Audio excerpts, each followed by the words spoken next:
Hello and welcome, manga and comic connoisseurs. It is your boy Xboxgut. I am joined by my co-host MLGman, aka Luke, and this is going to be our full-fledged, spoiler-filled review of the Golden Age, the most coveted manga arc of all time in manga history. It's going to be the Golden Age review. Full spoilers ahead. If you guys haven't hopped on that train already, I would suggest maybe starting the series, reading that Black Swordsman arc, watching that video, reading the Golden Age, and continuing with this video. Because this arc is fantastic. I do have some of my gripes with it, but they're very, very minor gripes. It's absolutely stellar though, and I'm pretty sure my boy Luke can agree with me on that. Absolutely. It was It, fantastic. yeah, it's really good. The art progresses each and every chapter. It just gets better and better and better and better and better and better. And the character development is absolutely stellar. And there's certain characters that I enjoyed on my first maybe two read-throughs. This is my third read-through. If you guys are new to the series, this is my third read-through of the series. This is Luke's first, and there's certain characters that I definitely enjoyed in the first two read-throughs that I'm like, they're fucking annoying in the third. And I'm just gonna flat out say it. It's Casca, man. She like can't make her fucking mind up with who she wants to get with. Like she's like heard about Griffith. She wants to stay behind with Griffith. She wants to leave with Guts, but then she tells Guts to go by himself. It's like, oh, like if I was like, fucking the way Charlotte, the princess of Midland, is like on Guts's back during the whole descendant of the Tower of Midland going down. She like looks at him all pissed, and then she like looks away. It's like just if I was Guts, I'd be extremely annoyed with the type of character that Casca is. But anyway, I know we're at the very beginning. We're not even there yet. But It's very I'm much gonna like be a honest. real quick. Go ahead. Go That's ahead. very Sorry. much like a common like anime tsundere kind of what do you call motif or archetype kind of thing that Mura Yeah. did with Casca there. Yeah, and I still find Casca like, well, if you guys know after the Golden Age arc, which you know already, Luke, she's gonna be pretty brain dead for the next. Well, 300 I guess I'm like, chapters. yeah, she's gonna be pretty brain dead for a long fucking time of the book. So there's not really much character development that's gonna go inside of her anymore. But I don't know. I still enjoy her character. There's just certain moments where I'm just like, bitch, come on, like make up your fucking mind already. Like you say you want to be with Guts, but then you're over there idolizing Griffith like he's some sort of god. And eventually their demise happens, which we'll obviously get there. But I'm gonna be real with you guys, the guys that are coming from the Black Swordsman episode. If you guys are watching this back to back, we're not gonna be as point to point to point to point as the Black Swordsman arc because there's way more like meat on the bone with the Golden Age arc than there is in the Black Swordsman.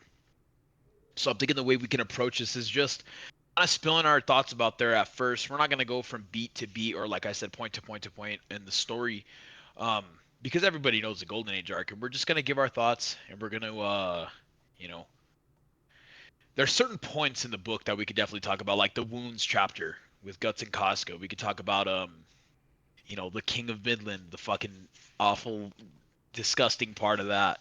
We could Yeah. talk about Wild. We could talk about Griffith. Talk about Guts and all the Band of the Hawk, and especially the infamous Eclipse couple of chapters, which is rereading it for the third time. It never gets easier, man. Oh my god, that shit. I read it. I literally finished it today before we did the pod, and God, good God, man, that is uh, a event.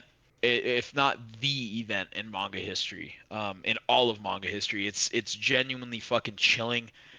I don't even think Nightmare Fuel sums it up enough. Some of those creature designs that Miura comes up with during the eclipse is absolutely fucking awful. It's I mean, they're super. grotesque. It's awful, dude. Like there's tits going everywhere. There's people's faces like from their pre apostle form that you could see on their chest. Like, there are some. like I said, Nightmare Fuel doesn't even sum it up correctly. There's just some absolute uh, horrific shit that is shown, and it's crazy to think that some dude just sat there and drew it all by himself, which is extremely cool. But I guess we can get into it. I guess we'll obviously talk about the finale, which is the eclipse, later in the episode. For sure. But I guess for right now, I guess we could talk about the whole build up, the whole kind of um, the flashback is the story, basically, right? Yeah. Like where it all starts with, or it ends with Guts kind of, or not even kind of, he goes away crying, showing the biggest crack in his, like, going back to our Black Swords and arc review. He shows the biggest crack in his personality, that he has emotions, that he feels, he can cry, he's a normal person, he's not just this hardened battle warrior. And reading the Golden Age, for my third time, Luke's first time, the Black Swordsman arc, even after down to the literal dreams that he has in the Black Swordsman arc, everything makes perfect sense, and it's absolutely mind blowing that Kentaro Miura had some Oda levels of foreshadowing um, in that Black Swordsman arc. I think it's extremely cool. Um, so I guess before we jump in, what did you think of overall the arc, man? Are you in the boat that it's the greatest manga arc that you've ever read, or is it what are your thoughts on it? um to me it's definitely not the greatest manga arc I've ever read. Like it's up there. I enjoyed it a lot, and these days especially I don't get around to reading manga as much. So it's refreshing to go back to reading manga and it be that good.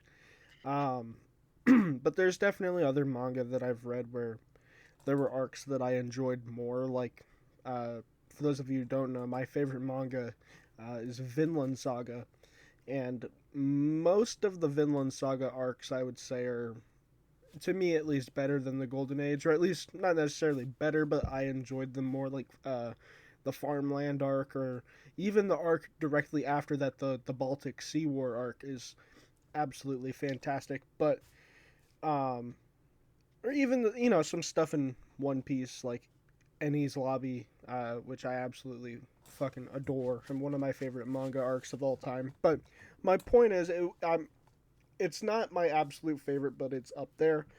Um, the beginning of it was uh, definitely slow. It has a little bit of a slower start because we're at the end of, technically, I mean, I guess the way that it's broken up, right? You have those first three volumes, and at the very end of that third volume, we, I guess, technically start the Golden Age with Guts being a little kid and all that.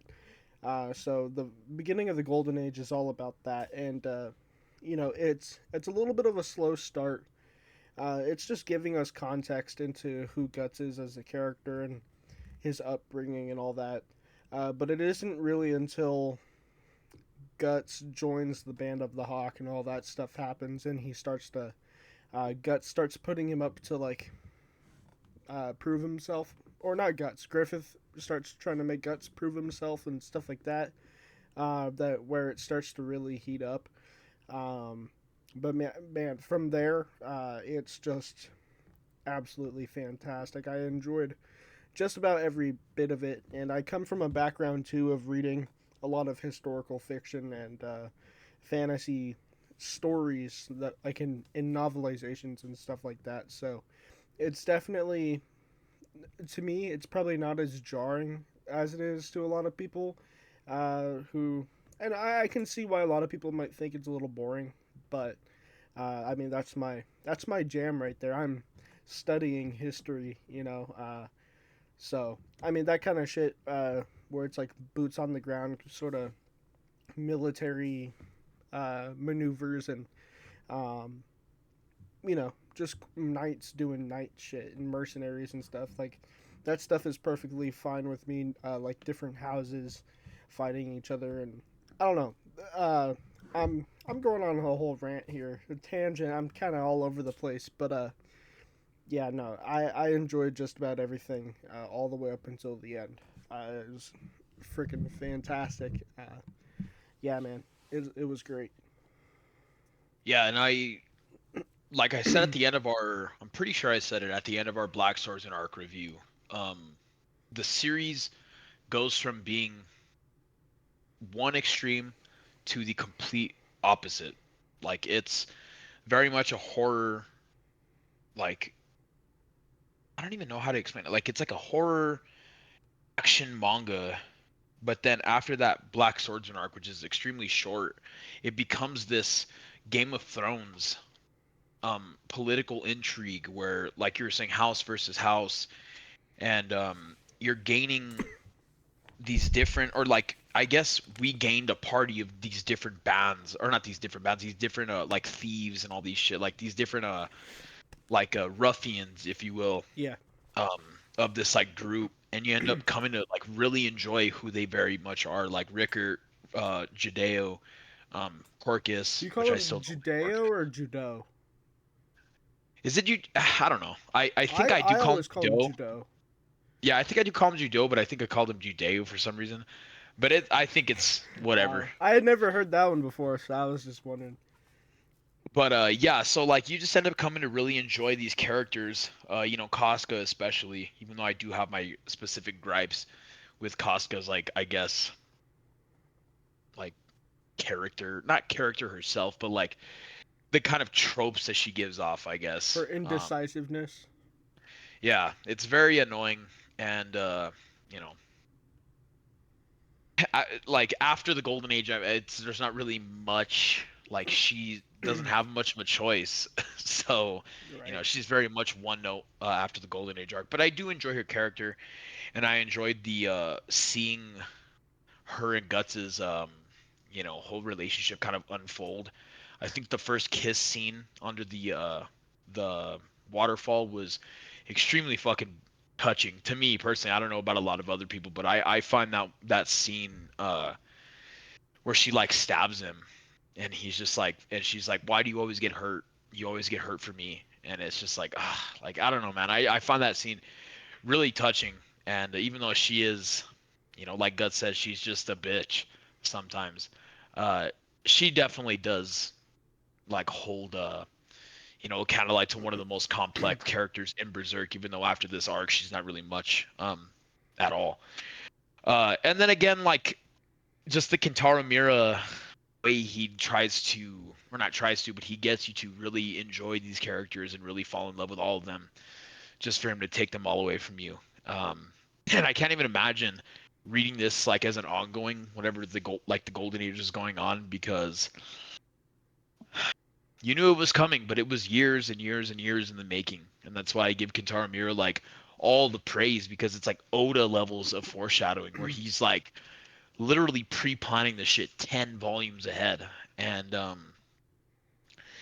yeah, it's genuinely awesome, and his art continues to progress and progress and progress, um to the point where it's like it's making you feel shit, man. You're like, whoa, you're getting like these reactions to the I guess we could talk about the wild like whole transformation, where Bruh. he's literally eating fucking people, um and his whole like body, like his whole original body is on like the head of that like demon. It's fucking, at first it's awesome, but it's in the story context, it's fucking nightmarish, man. It's Oh really yeah. fucking freaky. And then I guess a complaint that I had in the Black Swordsman arc with Guts feeling a little bit too overpowered, I didn't feel like that in the Golden Age. I feel like he had years and years and years and years and years um, of experience with the sword, and I guess it's not like he's fighting. I guess he does in the Eclipse, where he fights multiple fucking apostles at the same time, but he doesn't go without getting, his arm ripped off, his eye ripped out, and stuff like that. It's a very well crafted, very well told manga arc, where there's not much loose ends. It's cryptic sometimes with the Skull Knight, of course. He's like our cryptic boy. He's always cryptic and shit like that. But I think it's extremely well told. And even down to like, I guess we'll continue, I guess, like the timeline, like our rough timeline of the whole arc itself, where Guts joins the Band of the Hawk. I was gonna say Band of the Ark, Band of the Hawk. He goes from being himself, where he was previously raped as a child, where he doesn't want anyone to touch him. He doesn't want any ties with anyone. To growing with these characters like us as the reader, finding trust in them, where Pippin picks him up and he's like, drink. You know what I mean? Like, it's It's such a one of my classic scene. favorite I scenes. I love that scene as well, man. And it just breaks the ice perfectly. And Guts ends up finding himself with the Bounty Hawk for 3 years, 3+ years, like three and some change. And he ends up wanting to, after all the battles and shit that they've been through against other houses and stuff like that, the Band of the Hawk finally make their way up the hierarchy of like this military, I guess you could say, of Midland, which is where, I guess the central story of Berserk takes place.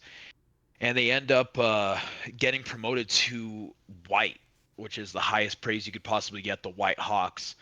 And Griffith is now known as the Lord Griffith, the White Hawk. And but Guts has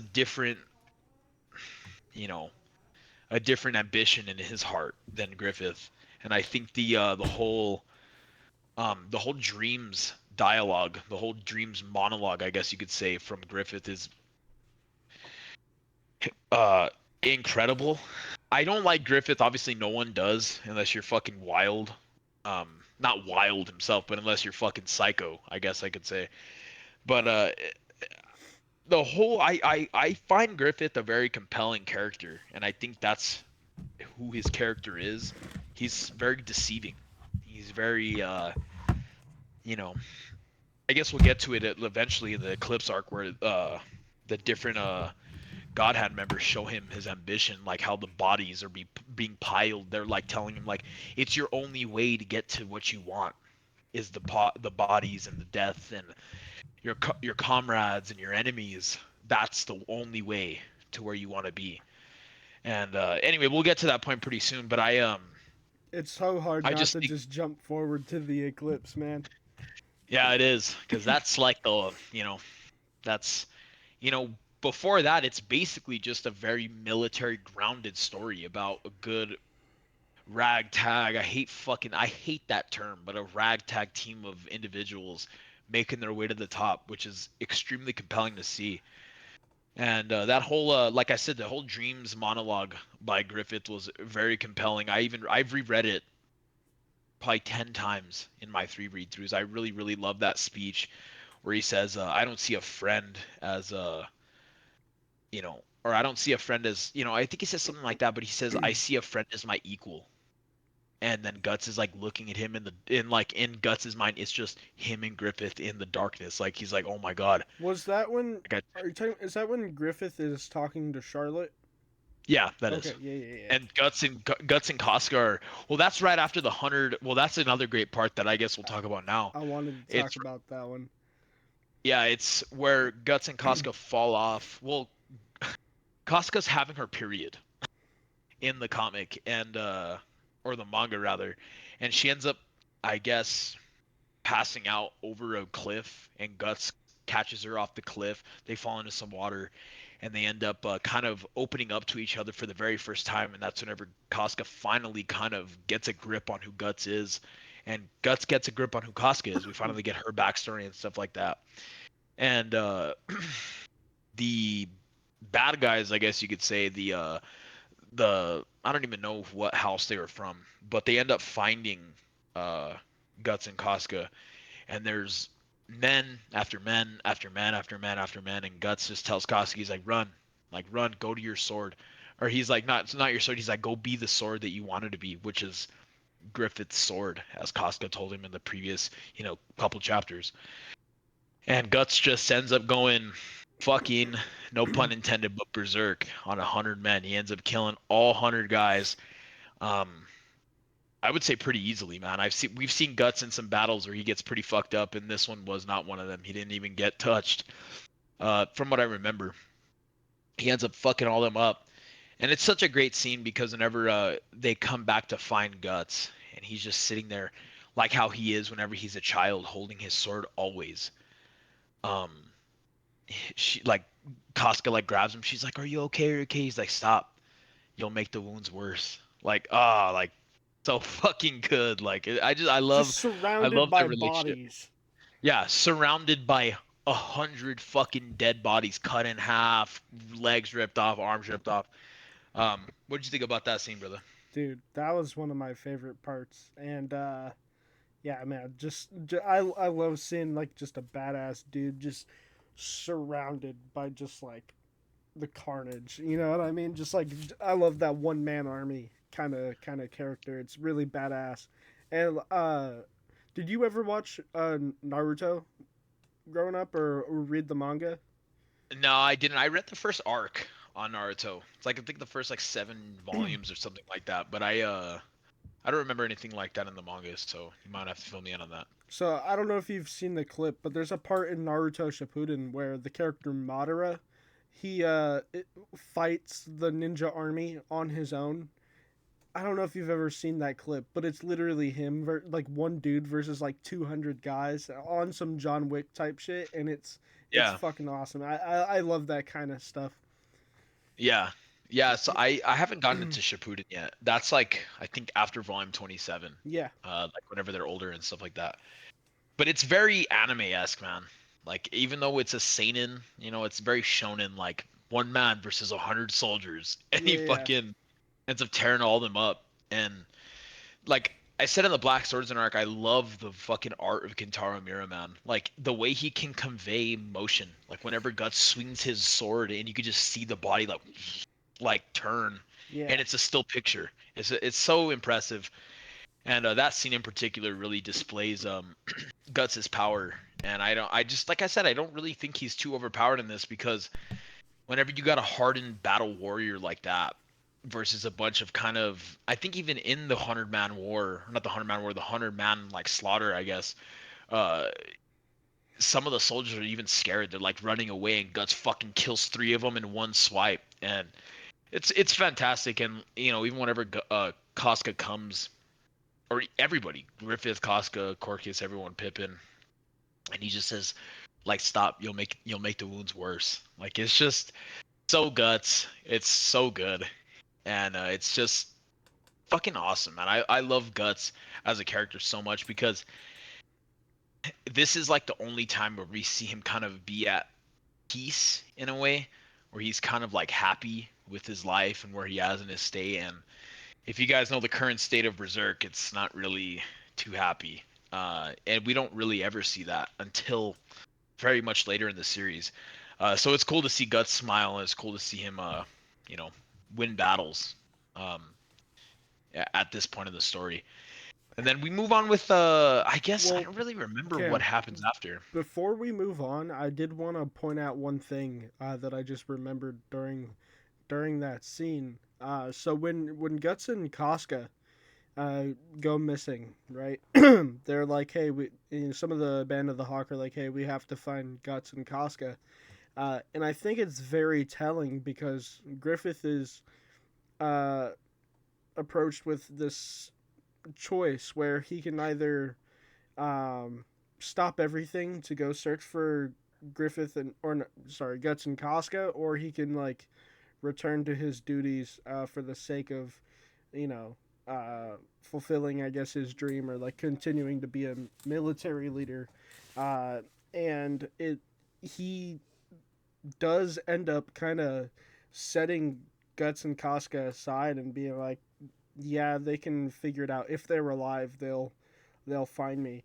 And again, that I think that early on in the Black Swordsman Golden Age arc, it's very telling about uh, what Griffith is willing to give up, or to even just like his two best people, his left and right hand, pretty much, uh, to give them up. You know what I mean? And it isn't until Casca goes out and actually finds him and brings him to Guts that he actually goes to look for them, or goes to try to find Guts. He kind of is willing to just move on without them and accepts it, I guess, fairly quickly, if I remember correctly. It's just something I noticed that I thought is pretty telling of Griffith's character pretty early on. Yeah, and especially like the reverse of that. Like Guts and Casca think of him as, or not even just them, everybody. but it's if they're the only two that are missing. Right. They think of him as a literal a god, basically, right? Like they think of him as something out of a fairy tale, something like just above a normal human and above a leader, and just for him to be like, yeah, well, they'll find their way, you know. Like you're saying, it's very telling. There's a lot of stuff that is very telling in the Golden Age arc that's alluding to him being one of the God Hand members, of course. Um, I can't really think of any off the top of my head, but there's some extreme ones that yeah, that you can't miss whenever you read it at face value. There's some real heavy ones. Um, well, I guess another one I guess that we can get to is that Griffith sleeping with the king. He's very selfless, and he'll do anything to get his dream. And whether that's a place in the hierarchy, climbing up the hierarchy, if he wants to again sleep with Charlotte, yeah, Charlotte. Um, just they even know Guts and Casca know that Griffith is just wanted to get with Charlotte to because it's an easy entry point into being one of the high ups in this Midland hierarchy. Um, and eventually, not even eventually, whenever he does sleep with Charlotte, it ruins his entire military life. It ruins I do even the have a Band of the Hawk. question about that. Mhm. Do you think Griffith ever actually felt something for her, or do you think that she was just part of his plan? Part of his plan all day. He didn't. I don't think he wasn't gonna feel anything until he got what he wanted. Right. And you can even see it in his face whenever he's standing outside of her window, like he's just like totally like out of it. Like well, I guess we'll get to there eventually because Guts eventually does leave the Band of the Hawk to pursue his own dream. Um, well, I guess we're not really too far away. I guess we could just kind of, because I'm sure whenever the eclipse comes around, we have a lot to talk about. Oh yeah. So we're not too far off from that point. Guts or not Guts, Griffith sleeping with the king, just basically telling that he's down to do whatever the fuck he can, whether it's be homo or fucking whatever, just to get. He's like, you think money's cheap, or not? He's like, you think weapons are cheap? You think money? You think troops are cheap and shit like that? Like, I'll do anything to make sure that we can win. And they eventually end up fighting. I think it's the Purple Rhino Knights, where that scene is almost the pinnacle of this whole arc. Obviously, the eclipse is like the whole, I guess, second pinnacle, but it's kind of supernatural. I guess the eclipse is, but the whole pinnacle of like the whole Band of the Hawk is the whole Purple Rhino Knights, and they end up fighting them for their White Hawk name, and they end up beating them because of Guts, because he's so well versed with the sword, and he ends up taking out the Purple Rhino or not the king, but like the Purple Rhino leader with the General big or old whatever. yeah. And that guy was pretty cool, man. I liked his whole design. Just a big old guy with a trident. I'm pretty sure that's what his weapon was, Something which like is that.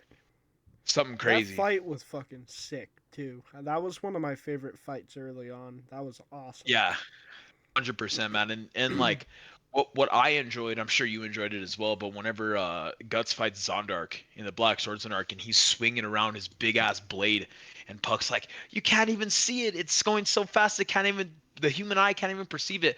The same exact thing happens with the whole Purple Rhino Knights General versus Guts. They're literally on horseback. Fucking horses are going next to each other, and they're just, whoom, whoom, whoom, whoom, whoom, whoom, whoom, and it's like so fast the human eye can't even perceive it. It's so cool and so badass, but they end up prevailing past that point. And the whole party scene, man, the whole party scene where they're all dressed up and Guts and Griffith give themselves that whole iconic, very iconic smile to each other. Um, Well, it's because if Guts I mean, Guts sees him like on the balcony, like chilling with Charlotte or something, and he's like, "Ah, I see what you're doing, boy." no, I Was that think what it was? no, because Griffith is inside and they just got Mm. promoted to the White Knight or the White Hawks or whatever like that. And Guts is outside because he's like, dude, I don't wanna. He's like, I'm not like Oh yeah, this. yeah, I don't wanna. He's like, I'm not even.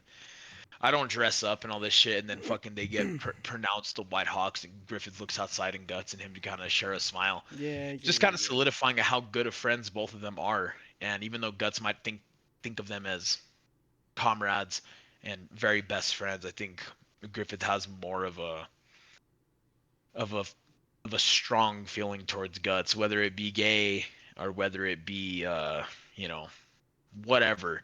Um, because I mean, there's a lot you could dissect there. Like you could think it's uh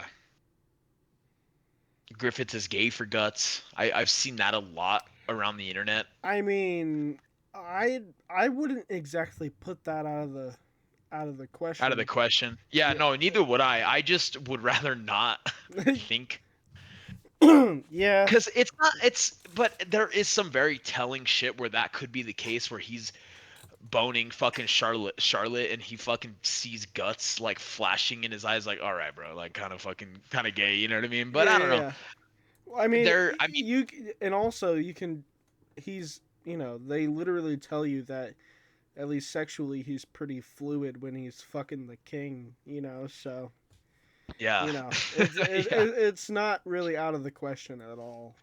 And yeah, he's no, definitely like weirdly possessive of Guts, and it's like this weird kind of. There's definitely some like gay undertones. You know what I mean? At the very yeah, least.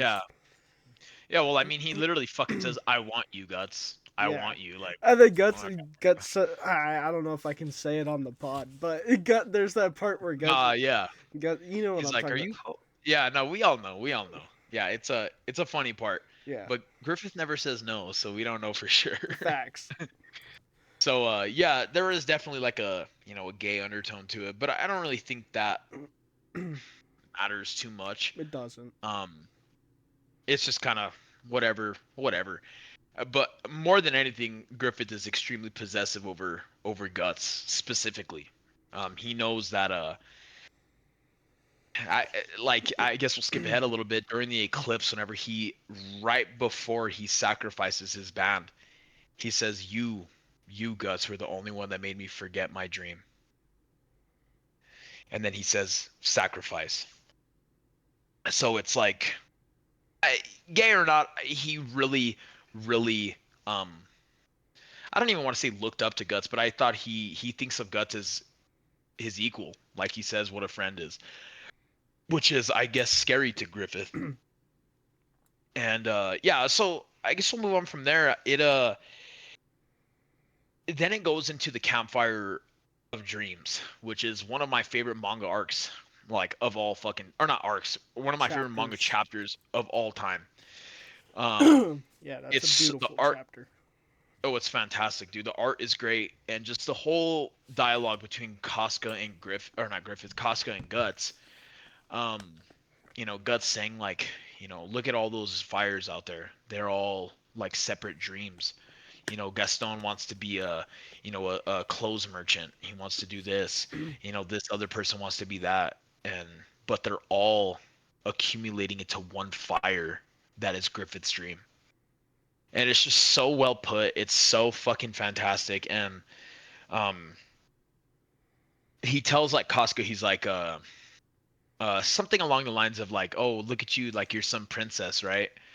And there's some fan made art where it's like how Guts saw the conversation, and it's like how we saw it in the manga and how Casca saw it. And whenever he says you must be some princess, and the way like the fan art is, it's like Guts and like this fucking super, like he just like looks all like angelic, you know what I mean? And Guts or Casca's like, oh my god, like he like called me like a princess, you know what I mean? Oh yeah, Like it's just yeah, the whole duality of man and woman. But I think that chapter is just so well told, so beautiful. The art is fantastic, and you'll never catch Guts without sitting next to his sword, man. It's so um fucking just fantastic, dude. Like Guts as a character in the Golden Age arc is definitely the shining fucking star of Oh yeah. the whole arc. He's like the bow on top. Like Griffith is fantastic as well. Like obviously he's a villain, but Guts's whole character arc from being this damaged child, um, as a mercenary going from war to war to war to war, finding his place finally with his family, I guess you could say, is just so touching. And him finally opening up and talking about his friends that he never, or us as the reader, or him himself would never thought he would have found or would have had. And it's just so good. You like that chapter as well, though? Oh yeah, no, I mean I can't remember it word from word at this point, but I remember when I read it for the first time. It stood out to me enough to where I messaged you and with like a quote or something, and no, it definitely as I read it, I knew it was something special because it just hit different. Yeah. Yeah. There's very specific parts in the Golden Age arc that I find like that stick out to me personally, like um the friends slash dreams monologue by Griffith sticks out to me personally. Um, the Yeah, campfire of dreams sticks out to me, and the wounds chapter sticks out to me, and the whole aftermath of the eclipse, like where Guts runs off in the forest and he's just like laying there in the rain and it's just like hitting him and he just sees the silhouette of fucking Femto in the sky. Like those four chapters in particular really hit home for me personally. I don't know if you have any specific chapters that resonated with you. But obviously the battles and stuff are good, but I it's oh keep going. Sorry. no. I was just I was gonna wrap it up by saying it's funny that Berserk is an action war manga, but the ones that really stick out to me personally are the very slow, the sad kind of intimate moments, which are the best parts about Berserk, in my opinion. For sure. I think I mean one that really stood out to me was after the eclipse with Zod, and Zod says something along the lines of when he sees Guts after he escaped like the little pocket dimension or whatever, and he sees that he's branded with the brand of sacrifice. He says, I would have to flip through the book here, but he calls him struggler or whatever or something like that, and then oh damn, let me see if I can find it really quick, um, because the quote was just really sick and it stood out to me. Ah shit, I'm flipping through the book and I just mm, re- Uh, yeah that was is it like Eclipse or what? it's the Costco That the Costco scene. that fucking scene, dude, tore me up today, dude. Reading it, I was like, oh my fucking god, it's so much worse than I remembered. It went on way too long, bro. Oh fucking, uh, uh, for sure, it went on way too fucking long. It's so bad. It's like 20 plus pages of just fucked. No pun intended. Yeah. No, I was reading it in class and I was like Yeah. like I was at my table and I mean I'm in college so it's like we're all adults, but at the same time it's like damn like Yeah, bro, NSFW, like fuck. for real though. I'm trying to dude, I'm having trouble finding the exact quote of what he says, but he says something.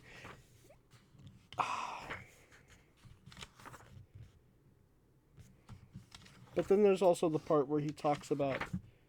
Oh yeah, so he says so he survived the eclipse. Interesting.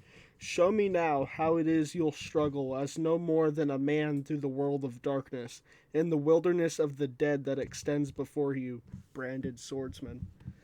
Like, dude, I have chills just saying that. Like, that's so like cold and badass, dude. Yeah, or like even whenever the Skull Knight says like, this is your world. This is like this is what you're gonna live through for now on. And he's like struggle on, swordsman. Yeah. Like fuck, so fucking hard. Like just and then reading the Black Swordsman arc, you're like, oh my god, this all totally fucking makes sense now, and it's so well fucking told. Oh yeah. So that was one of the scenes that resonated with you. Is there any others? Um, I mean, yeah, Campfire of Dreams. Um, what's it called? I get just the dreams chapter where Griffith is talking to Charlotte. I forget what you Mm. called it. Um, I mean I guess we could talk about it real quick, but I mean we're not quite there yet. But I don't know. The Casca Griffith like or not Griffith Casca Guts moment scene. I Yeah, didn't. you're not too big of a fan of it. No, I wasn't, man. I I love that chapter, man. I really do. I fucking I think it just displays human trauma extremely well. Like I know Guts fucking doesn't like choke her out or anything, but he does definitely, like they're fucking, they're fucking. Yeah, And like they just have a moment of like they let all their guard down, man. They let all their armor off and they take all the walls down and they open up both of them. And you know, they end up, having sex and shit like that and not Griffith Guts ends up fucking kind of having a freak out like a where panic it's just, attack or yeah, almost like a where he, PTSD kind of moment. yeah, no, that's exactly what it is. It's a PTSD like flash, and he ends up freaking out on Casca, and she I wouldn't say she's been there, but she's very understanding, and she's like, are these the wounds that I gave you? And he's like, I don't think he even says anything. She's like, I'll lick your wounds and you lick mine, and it's That like, part was you don't weird. like that? Nah, dude, Nah, that shit I was. like that shit. That was, dude. I won't lie. I read that and then she like licks his wound or whatever, like actually, and I was like, dude, that was corny as fuck. I won't lie. Nah, nah, man, nah, I fuck with that. I like that a lot. It's just like I said, it's like just like all the walls are down. They're like, I wouldn't say in love, but she's like finally letting her guard down in the way that's like, instead of it being like I lick your wounds and you lick mine, like I understand where you're coming from. Like we all have our past, and I don't hold it against you. Like I'll be there for you basically instead of like I lick your wounds. It's like I'm there for you. Like you don't have to. You're not alone. Which And then I they, completely understand, and I do like the sentiment of that chapter. Like, I do like that Guts and Casca got together and you know they like made love or whatever and like let their guard down. I mean that is completely fine. Like I enjoy that like character moment for the two of them. I just think that I mean I don't know. Maybe I would need to go back and reread that chapter in particular, but like I don't know, the guts freak out kind of part threw me off for a second, and I was like, "Whoa, what the hell?" And then like the I don't know the licking the wounds thing, and then she actually does it. It just threw me off, and I was like, you know, if you were just saying that like metaphorically, I'd be like, okay, but then she actually does it, and I was like, that was kind of cheesy. I don't know, but I mean, I completely understand, and I understand like the not necessarily the symbolism, but like what she's trying to say, and I mean, yeah, I do enjoy that. I just think that it was, I don't know, it was just kind of weird, but I don't know. yeah, and I don't necessarily agree with you. I think it's extremely well told. I think it's fantastic. And I do get uncomfortable when Guts kind of freaks out like that. And it does definitely make me uncomfortable, but That's probably past the trauma is point. that's what I was just gonna say. It's like it's not supposed past trauma, human trauma isn't supposed to be comfortable. You know what I mean?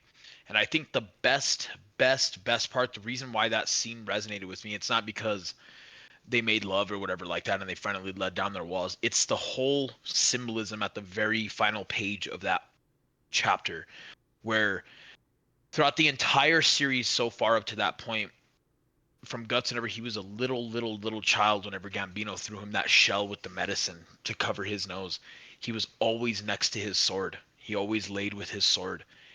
And at the end, like the final page of that chapter, Guts is laying there and he thinks of whenever he was a little boy putting the medicine on his nose, and he's like, finally my sword, and I think that's all he says, and he's laying there with Casca instead of his sword, I didn't catch that. So it's like he could instead of him being comfortable with his sword, he's finally comfortable with another person, and that person is Casca. And I think that is fucking absolutely fucking beautiful. Like it so fucking good. Like it makes me like emotional because it's like, you just feel for this character Guts, and he's so fucking terribly like torn of his humanity, where he finally gets someone that he could shed his skin with, and it's like he fucking, instead of laying with his sword, he's laying with his girl, and so fucking good. And Dude, that's I didn't even notice that when I read it. yeah, That's awesome. I don't think I noticed that either until my third read through, which is this is my third. I don't think I noticed that either because I was like wondering, I'm like, why are they showing him as a kid with next to his sword? Because even whenever after he gets, abused whenever he's a child, he's literally just laying there with his sword as a child. And then it shows him asleep with Casca next to him. I'm like, oh my god, oh fucking K, I get it. Like Casca is his sword. Like it is his comfort because his sword is his comfort. And I mean, it makes sense too. I mean, when you think back to earlier when he tells her to go be Griffith's sword, I mean, there could be multiple meanings there as well, where Yeah, your sword doesn't necessarily just mean like, the person doing shit for you. It means your right hand, your companion, and your like security, right, like your comfortability, I guess you could say. for sure. So that scene in particular really resonated with me. Yeah, it is.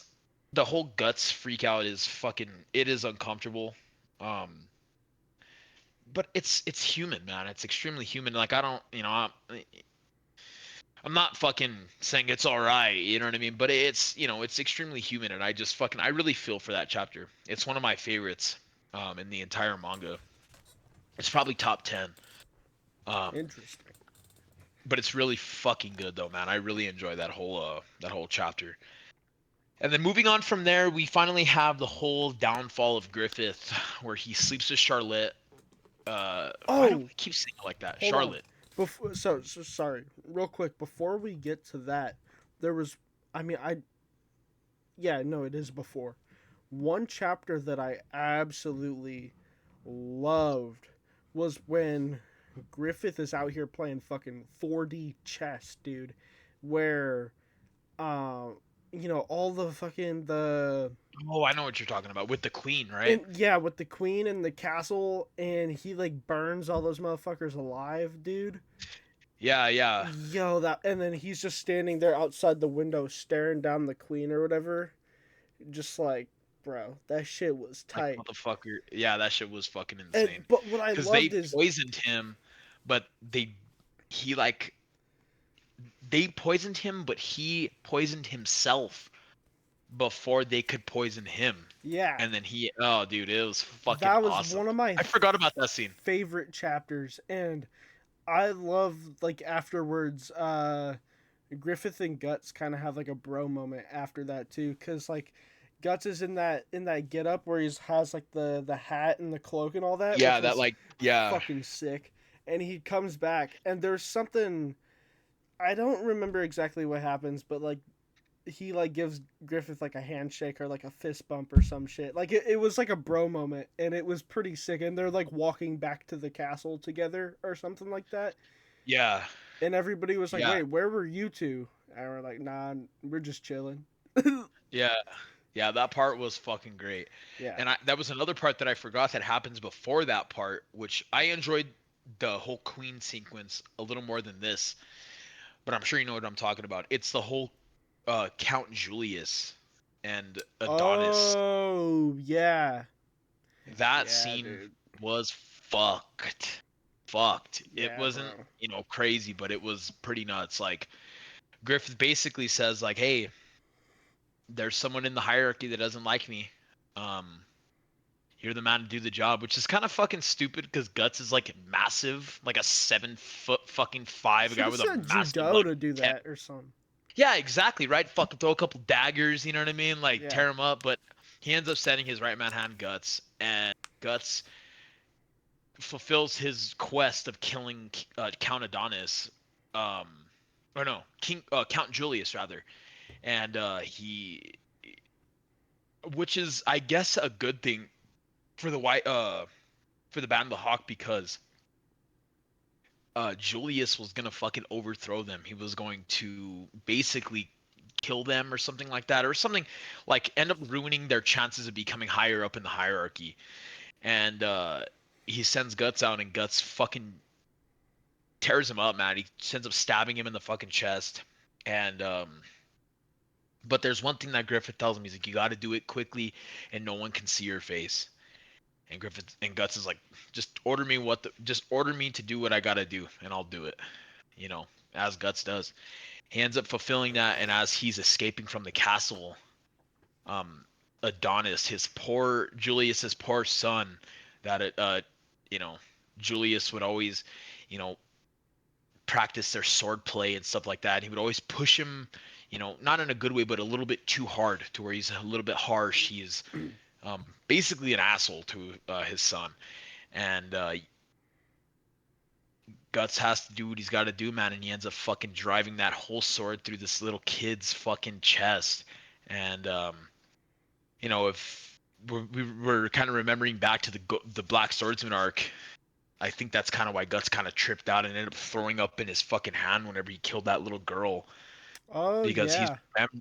he's remembering Adonis and how he ended up having to take his fucking life, which is super fucking sad because Adonis was already, you know, I don't want to say abused, which I'm sure behind the scenes he was, but just pushed a little bit too hard, I guess you could say, and you ended up feeling for Adonis pretty hard. And Guts had to do what he had to do, man. He had to fucking kill him. And it's so heartbreaking because as Adonis gets stabbed, you could just see the tears coming down from Adonis's eyes, and he just fucking just ends up sliding down. And fuck, Guts is like, oh my god, like what the fuck? And he's like, dude, no time to go. All these fucking soldiers are coming in with torches and shit like that. And Guts ends up getting out of there. I don't want to like, you know, I don't want to say scot free because he ended up taking a little kid's life, but you know, it was that was a really fucking good like a good group of chapters, man. It really was like, oh my god, like it just displayed like the whole, I guess, corruption of like shit like that. You know what I mean? And probably that happens in the olden days of military and stuff. Well, that's one of the things I really liked about the Golden Age is, even without all the big battles and stuff. And it's one of the reasons why I like a lot of historical fiction and like Game of Thrones type shit is like the kind of court politics and like kind of doing things in the shadows and like making connections and eavesdropping and getting pieces of information and then like assassinating members of the court and shit. Like I don't know Yeah, that shit's pretty neat to me. I think it's pretty cool, and it was really well done in that chapter in particular, and then even later on in the part that I was talking about with Griffith and exactly. yeah, literally playing all these dudes playing checkers. He's playing chess, dog. Fuck yeah, dude. And it just goes to that whole scene of the eclipse where Ubik is telling Griffith, he's like, "This is it. This is your only way." And Void is like pointing to the fucking castle, and it's just fucking little Griffith as a little child just standing all these dead bodies. And he's telling him like that's the only way to get to where you want to go. And it's just so fucking well written, man. It's so so good. Yeah, And man. even though this isn't my favorite arc of Berserk, it's fucking so good. It's just telling it how much better the series gets, in my opinion. I know your boy Alex thinks it just is good after the Golden Age, but I think it's great, or I would think it's amazing past the greatness that is the Golden Age. Well, it But could just be one of those things where I think I think personally, I mean, I'm sure you feel the same way too, but I think I enjoy the Black Swordsman arc more than most people because one of my favorite things about Berserk so far isn't necessarily the just like the action and the doing shit, which all of that stuff is great. Like I love the battles and killing monsters and the fights and all the gore and shit like that. Super dope. But my favorite part is the psychoanalysis of these characters, and exploring the trauma and the, I don't know, just like the mind games and like the making those connections with their past and like how that's affecting what's going on right now, and just all those kind of interpersonal conflicts and stuff, and just analyzing it all. Which, I mean, I could be wrong, but I think that's probably a, I mean, it's probably more of an emphasis later on too, right? It's a little, Yeah, it gets a little philosophical. I probably. yeah, very much, very much. Yeah, I would say it gets very philosophical after the conviction arc, because the conviction arc is very much, if not even worse, of what the Black Swordsman arc, like guts, we have, if that makes any Interesting. sense. I Because like the Black Swordsman arc guts that we have is maybe due to the fact that it was the beginning of Berserk, that it's kind of, but the conviction arc is like, we'll see, dude. You're gonna see like how rage filled and how, like Gut says at the very last panel, or not the last panel, the very final like 2 panels of the Golden Age arc. He says this rage is building up inside of me, is making these 2 feet step forward every step.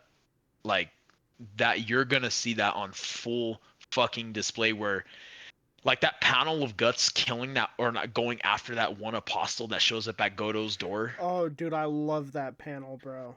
where he's just fucking raw. Like, dude, like that is the Guts we're gonna fucking see for the next arc, and it's kind of sad, but it's fucking epic, dude, because he's just on a fucking blood path, man. It's gonna be awesome. I can't wait to see it. It's, in the context of Berserk, it's sad, but Guts won't be like that forever.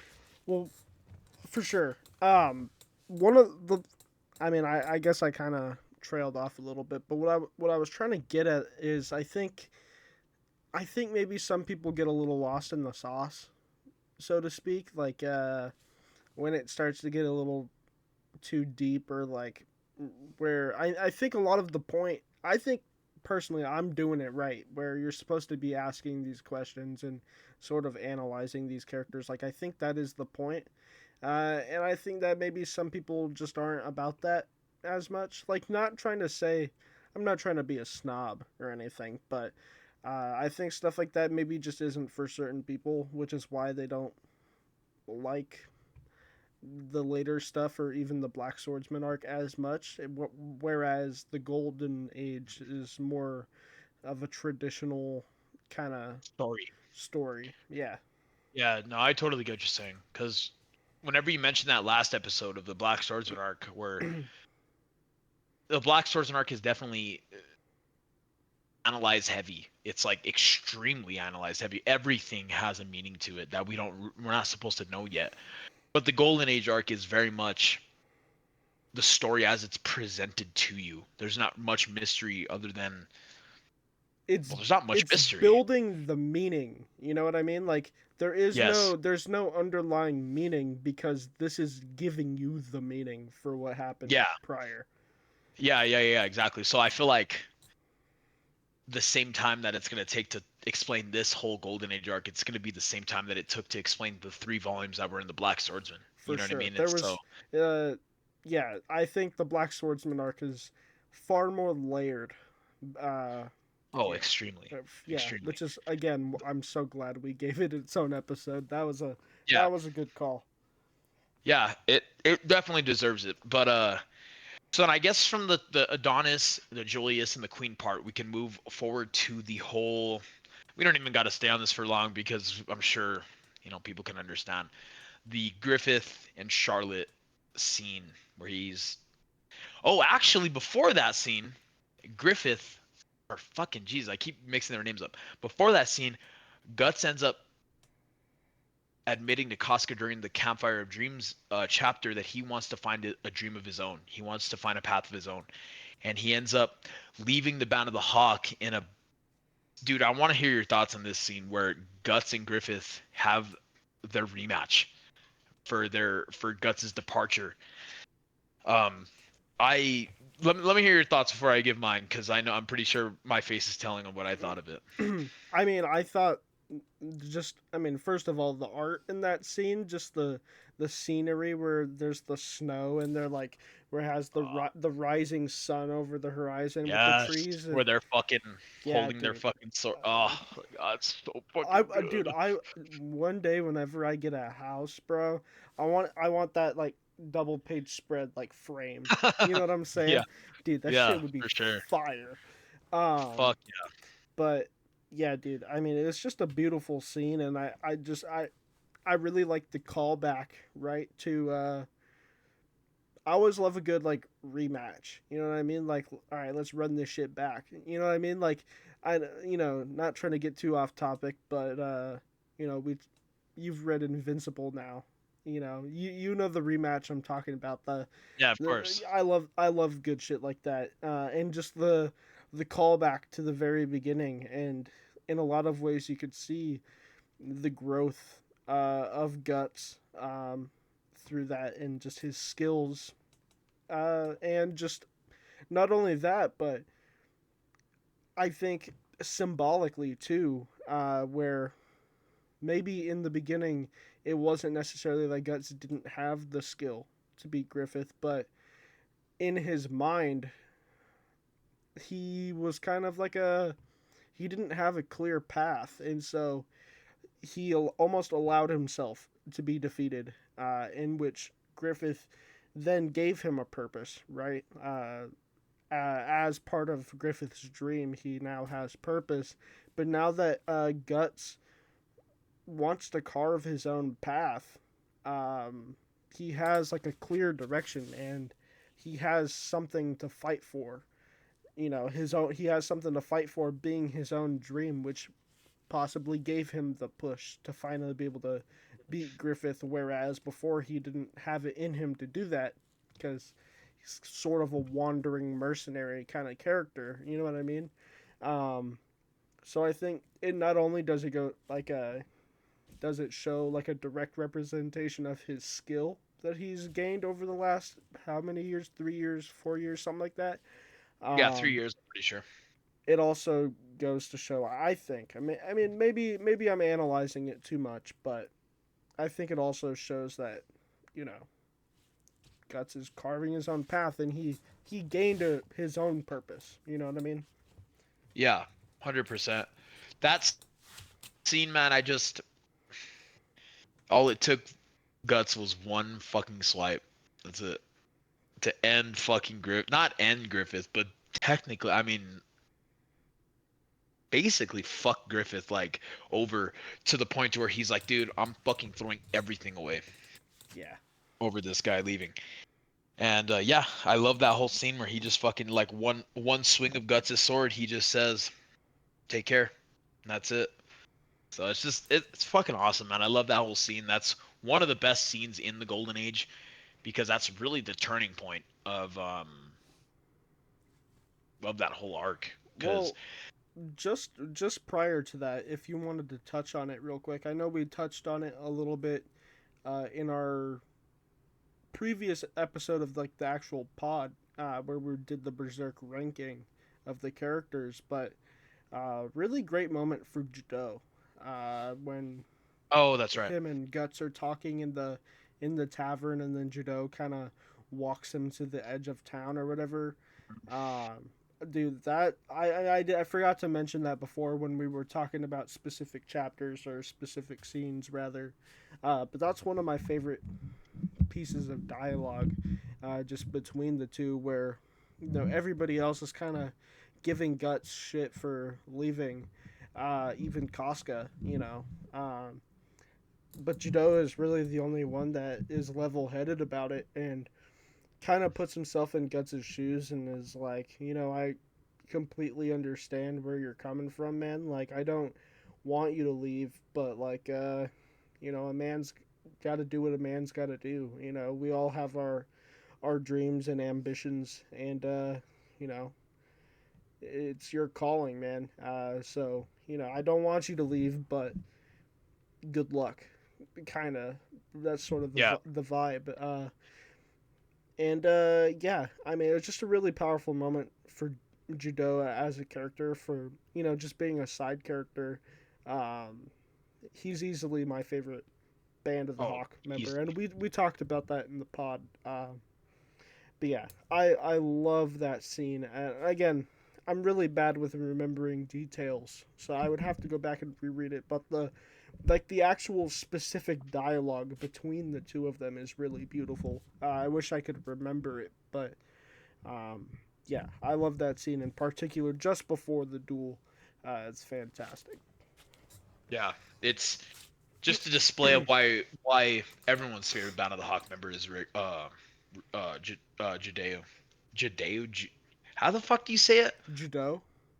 Jado. Why am I saying Jadeo? If I always said Jadeo? Jado. I think I I've said Jado last episode. yeah. I think because I'm reading it, I'm like saying it in my mind over again. Okay. Um, I don't but know anyway, if yeah, I'm right. I don't know if that's actually how it's pronounced. I just I think it is Jado. I think it is Jado. okay. But I don't know why I'm saying Judeo because I fucking I don't know if it's because I just recently like literally finished it today. But he is definitely the greatest Bat of the Hawk member. Next to Pippin, man. Pippin is like fucking right there. I love Pippin so much. You put Rickert above Pippin. I did. But Rickard, I don't want to talk about Rickard too much because he's like he's a big player in the coming arcs of Berserk, like a big player. Okay, shit. You know Yeah, that's why whenever we did those rankings, I think it's kind of funny because early on talking about those characters before the golden age was even over, and then after. But I was hoping that Rickert would start off as kind of like the weak link, and then kind of get some character growth.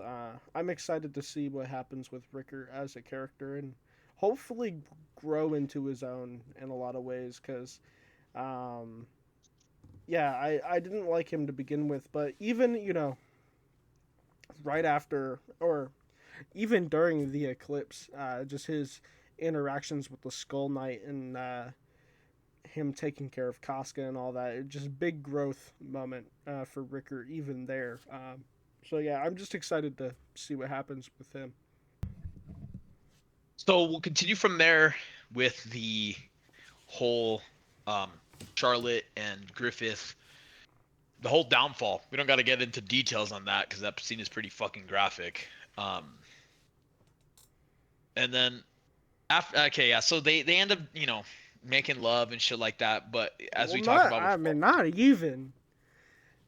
yeah, I mean it's fucking. knowing Griffith, there was probably I mean we talked about this before. There probably wasn't even love there, man.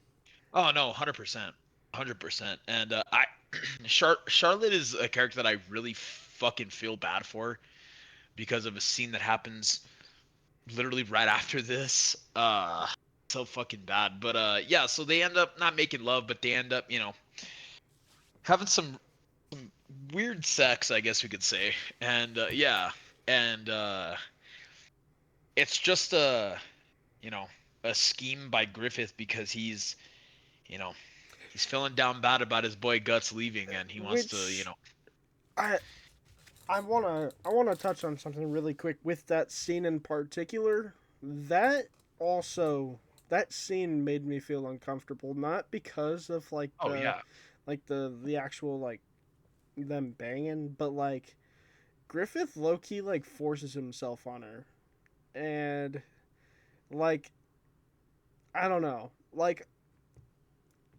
obviously she was like low key into it because she has a crush on Griffith, but he low key just kind of like shows up and then like kind of forces her into it, and I didn't like that. It definitely had a little bit of like rapey undertones, and I wasn't for that. That definitely made me feel a little uncomfortable. yeah. I think yeah, it definitely does.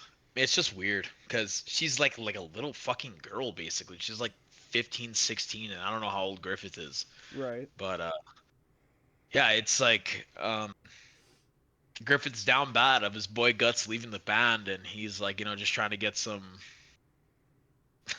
I don't even know how to talk about it. He's just trying to take some steam off, I guess you could say, to a girl that's obviously he could take advantage of. Yeah, I think You know, that's she's what makes it bad, man. Is it's just yeah, him taking advantage of her, dude. Which, yeah, yeah, and yeah, it's a fucked up scene. Um, there's a lot of fucked up scenes in this whole arc, man. in this whole That series. yeah, well, the Golden Age in particular is not really. There are some pretty fucked up scenes later, but this one is. Yeah, it's pretty. It's pretty. This whole arc is just fucked. Like literally. Like besides the whole military aspect of it, there's just a lot of fucked up weird shit that goes on. Mm, Um, I guess that's a good segue to get to the next part, which we don't even like Loki need to talk about, but we could like I guess touch on a little bit is the whole King and Charlotte scene, which is probably the fucking nastiest scene of the entire arc. Obviously, besides the guts and or not the guts, the Griffith and or Femto and Casca scene. for Yeah, sure. it's absolutely fucking disgusting. Um, because Griffith ends up calling him out. Well, I guess before that, the king finds out about them having their relations or whatever, and the king banishes Griffith to a year in prison in the deepest, darkest hole of the Tower of Midland for a year of torture. And as Griffith's getting tortured, Griffith tells the king, he's like, "Oh, I know why you're mad." He's like, "Because you wanted your daughter for yourself." He's like, "You kept her away from all the men and shit like that so you could have her for yourself." And like as a person that has read it before, I don't know if you didn't see it coming. Like I don't know if you were totally blindsided by the whole king being fucking weird with his daughter. Yeah, Um, but I whenever I first read it, I was definitely like blindsided, like what the fuck, dude? Like this is fuck. Like I thought the king was a good dad. Now he's a fucking psycho. Like I have a question about that though. Um, so do you think that when that stuff happens, do you think that it's just a mark of like he was always like that and it's just like everything's crumbling? Like the story is going in a downhill, you know? And that's just like a representation of that, you know, where this sort of the king's facade sort of crumbles along with everything and you see him for what he really is? Or do you think that he was influenced by evils, like something more supernatural?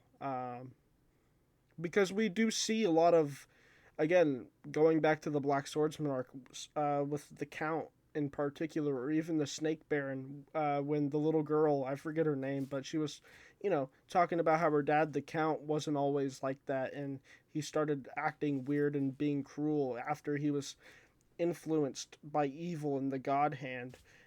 Do you think that maybe the King of Midland was somehow, uh, you know, supernaturally affected, and that isn't who he really is?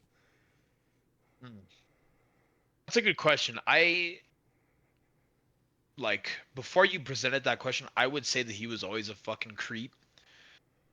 Um, but then again, like to your point, after that whole scene, the next time we see the King of Midland, he's literally like fucking melting. Like he's like totally like like just totally being ripped apart in his body. But we never do see a whole scene with him being influenced by evil, so that's what makes me believe that he has always just been a fucking creep. Because even his whole reaction to Griffith saying that, like Griffith's Yeah, playing 4D chess, man, he knows, and the whole King's reaction where he's like, no, no, no, like you don't fucking know, like you don't know, but he knows, Griffith knows, and I, right. I think it's Just his getting in reaction his is, head. yeah, either Griffith is getting in his head, but that would just be Griffith getting in his head. The king wouldn't act on that. You know what I mean? Mm. But the king did.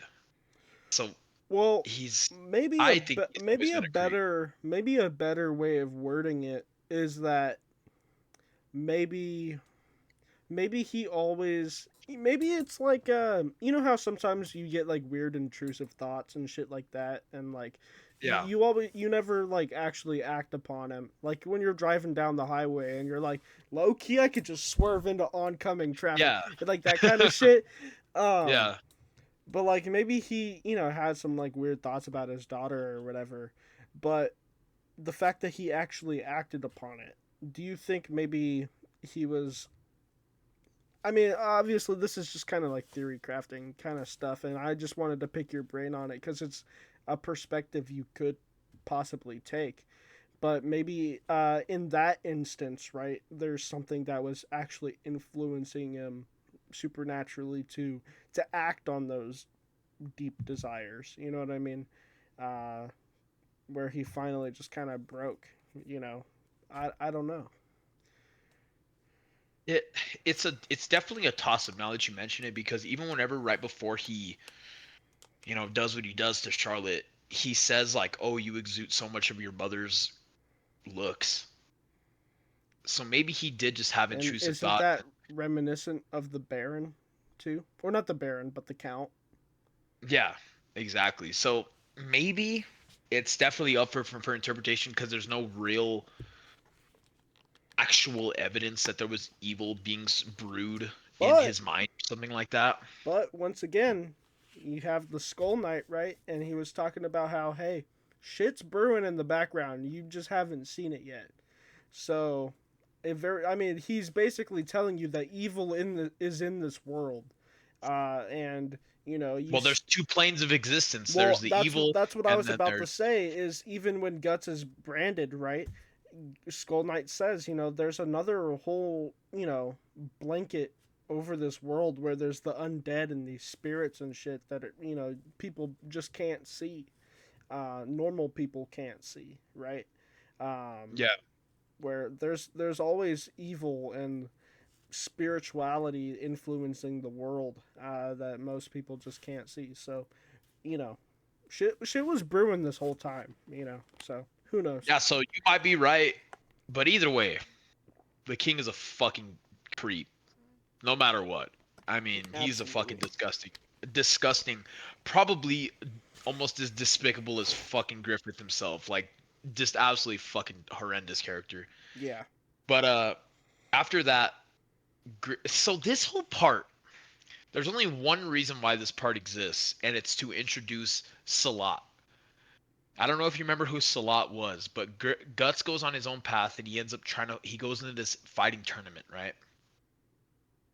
And he ends up fighting this big dude, and he ends up fighting this one like Oh, guy the with like a turban turban guy. on. Yeah, the turban guy, and his name's Salat. And there's only one reason why this fucking scene exists, is to introduce him, which in the current chapters of Berserk, he's an extremely, extremely big player in this whole overarching story. So there's just one Interesting. reason why that scene exists, and it's to introduce him. Other than that, I found that whole section of the Golden Age very. I'm glad it's as short as it is, because it's extremely filler. Um, I didn't really enjoy it too much. I was just kind of like, all right, let's get on with it. Are you Let's talking get to about with like the three weirdos that are chasing them? that part, but the part with the tournament, like the whole Oh, tournament where yeah. it Okay. fights a lot and shit like that. I'm Gotcha. like, yeah, this part is kind of filler. I'm like, kind of whatever. But it leads Guts back to the Band of the Hawk, because the Band of the Hawk, since Griffith is banished for a year into torture, they're looking for the other members of the Band of the Hawk to try to hunt them down and kill all of them. Well, Guts ends up getting an ear on that, and he ends up going after, because they're talking about Casca, the woman leader of the Band of the Hawk, and Yeah. Guts is, in love with Casca, obviously, so he ends up going after them again, meeting up with them, and they end up plotting this mission to get Griffith back and regaining their band, their leader. They have the Raiders leader, which is Guts, and they have Casca, and if they can get Griffith, they'll be all together again.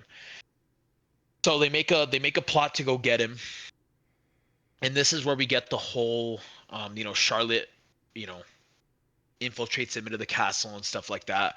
They get him into the Tower of Midland, where Griffith is at the very bottom. But then we finally get the reveal of who the Skull Knight is, maybe, which I genuinely do think that King Geiseric, um, of the 100-Year War that was before, like it was like 200 and something years ago, from the point where that part took place, where they were descending the tower, or we get a a character that's revealed. His name is King Geisric, where there was a 100-year war in Midland, where no nations were ever able to, you know, join together. It was always just war between all these different nations, all these different houses. But there was one person that came out of nowhere. No one knows where he's from. No one knows who he is. No one knows how he got his army. But he donned a dreadful skull mask, which is kind of sparks like guts to be like, no, it couldn't be. You know what I mean? It couldn't be the Skull Knight.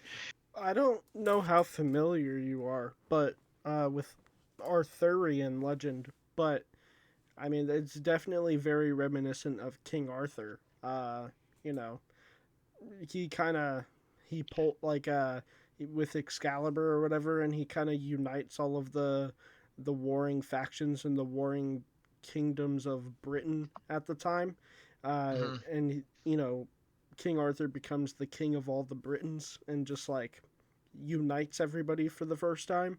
Yeah, It's definitely very reminiscent of that. That's the definitely some Arthurian vibes I got when I was reading that. yeah, and even Kingdom itself, Kingdom's whole story is about that, like the Mm. whole trying to bring all these different nations together in unison. And that's obviously a different series, but yeah, King Geisric um is an interesting, very, very interesting character because I'll just tell you right now, we never get like from Kentaro Miura's works on Berserk, we never do figure out who King Geisric or the Skull Knight are ever. We barely on the final volume we barely get a little glimpse of who the Skull Knight is, but that's literally it. Is it pretty badass though? Bro, it's bro. It's like literally on volume 41, but dog, I'm telling you, it's like the most theory craft, the most like I still think about that shit to this fucking day because I'm like, bro, what the fuck was that? Like, All bro, right, my listen fuck. here. All right, I have a theory. I'm a shot in the dark. Okay, and I'm gonna say it now.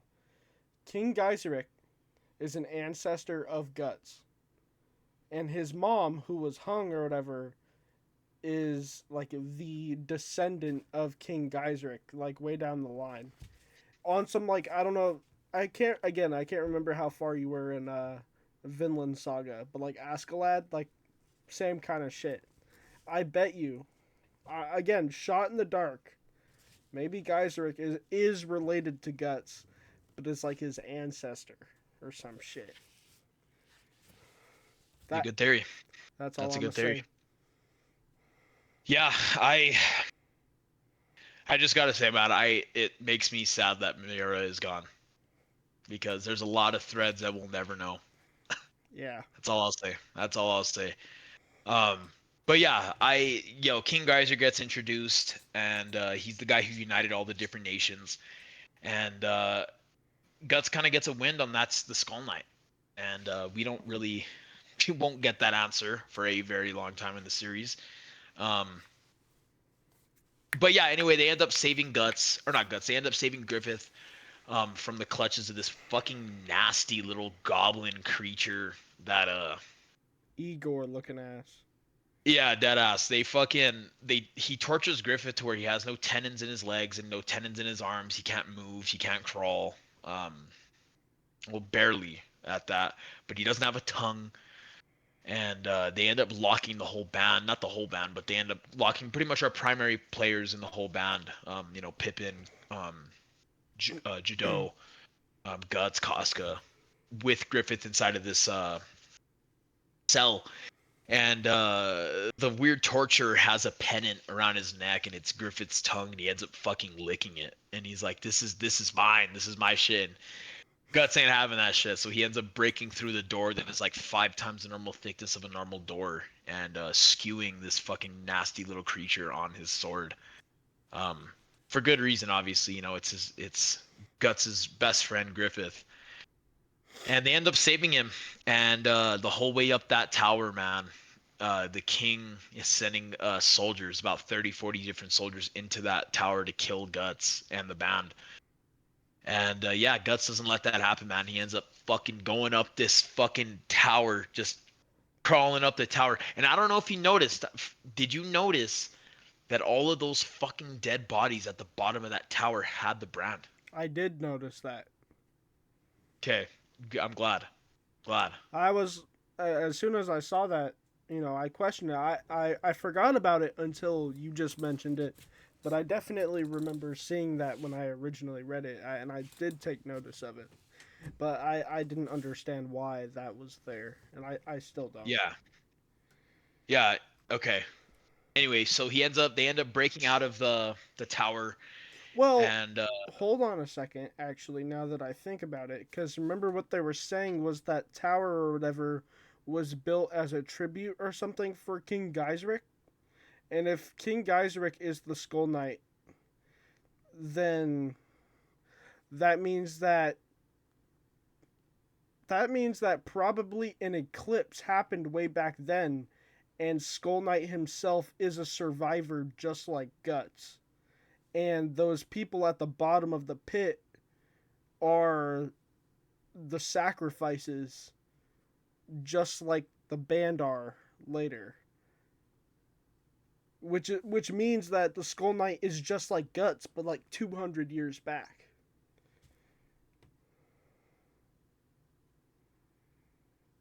that's a good theory, man. I'm not gonna say shit. That's a Okay, good theory, though. That's a good theory. Because I don't know if you noticed, but in the eclipse, he said this festival happens every 216 years. yeah. Which So which makes me wonder also who would have had the Behelit at the time to cause the eclipse, you know? Which one of the God Hand was it? Or even if maybe it was Zod, because we know Zod and Geiseric have a rivalry that's gone on for so long. It could have been anybody. well, we Or know from maybe I'm sorry. Go ahead.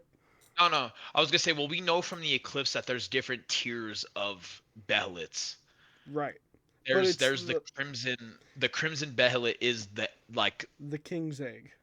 yeah, the one that makes you one of the Godhead members. So there's like, the Count, the Snake Baron, the other shit. Those guys have had I don't know for sure, but they have a normal Behelit, Right. not the crimson Behelit. Right. But then, you know, maybe another theory, maybe a darker theory, is that I'm asking the question of who was it that sacrificed them. What if King Geisric was the one who used the Behelit and sacrificed everybody, but then realized, oh shit, I fucked up, and he became Skull Knight and dipped out and realized that what he did was wrong, and now he's trying to make up for it. I don't know. There's definitely a bunch of theories and shit that you can say, but I don't know, That's the man. beauty of this fucking story, man, because it's so like, It's so and open like I ended. said, it's so sad that Miura's gone because we're not gonna get a lot of the answers that we're looking for, Right. which sucks, which fucking sucks. But it's always fun to theory craft. Which with your theories, I'm pretty sure you'll be you're gonna you're in for some fucking good shit, man. It's not until very later, but you're in for some good shit. Question: Are all right? Are you impressed, by the way, of my theories? Because The theories I are think good. it's pretty good. Like I'm not trying to toot my own horn here, but No, the theories are good because I obviously like reading all of Berserk that we have now. Some of the shit is like you can kind of put pieces together, but you don't have that experience of the later, half of the other series, or later two, or the 3/3 of the other, or the 3/4 of the other series that we have, right. So it is pretty impressive the theories that you're crafting, but I will say most of them are wrong. I figure it's still So, fun.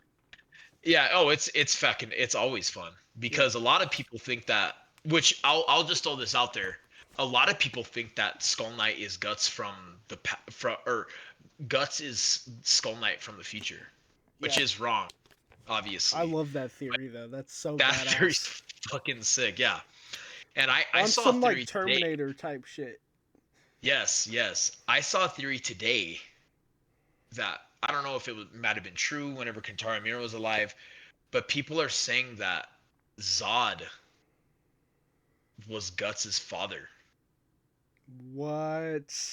Yes, dude. I saw that shit today on Reddit. That Zod was fucking like, why do you think Zod is always helping Guts, even though he's a fucking apostle?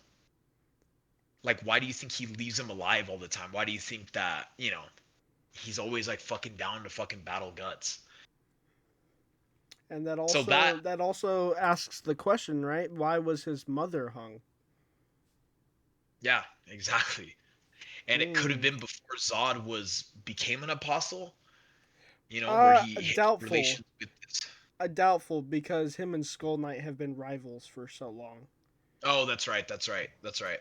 And they even say whenever Guts, he's a bad omen. Right. You know what I mean? So he's a bad luck charm. You know what I mean? So like, dude, fully transparent here. I don't know. I don't know if we'll ever know, but that is a fucking cool theory to like think about. For sure. Yeah, there's always some fucking great theories, but okay, so where are we at? They finally escape, and then we get the whole sequence. We don't got to stay on this shit too long, but the whole devil dogs, the whole black dog section of the Oh yeah, dude. of that part was fucking crazy and awesome at the same time, but kind of fucked at the same time. Like, It was super fucked, bro. yeah, it was fucked. Cause Wild is just Wild. wild, wild, bro, wild. He's insane. He's the most infamous character of the whole Golden Age. Obviously, Griffith is, but people hate, hate Wild.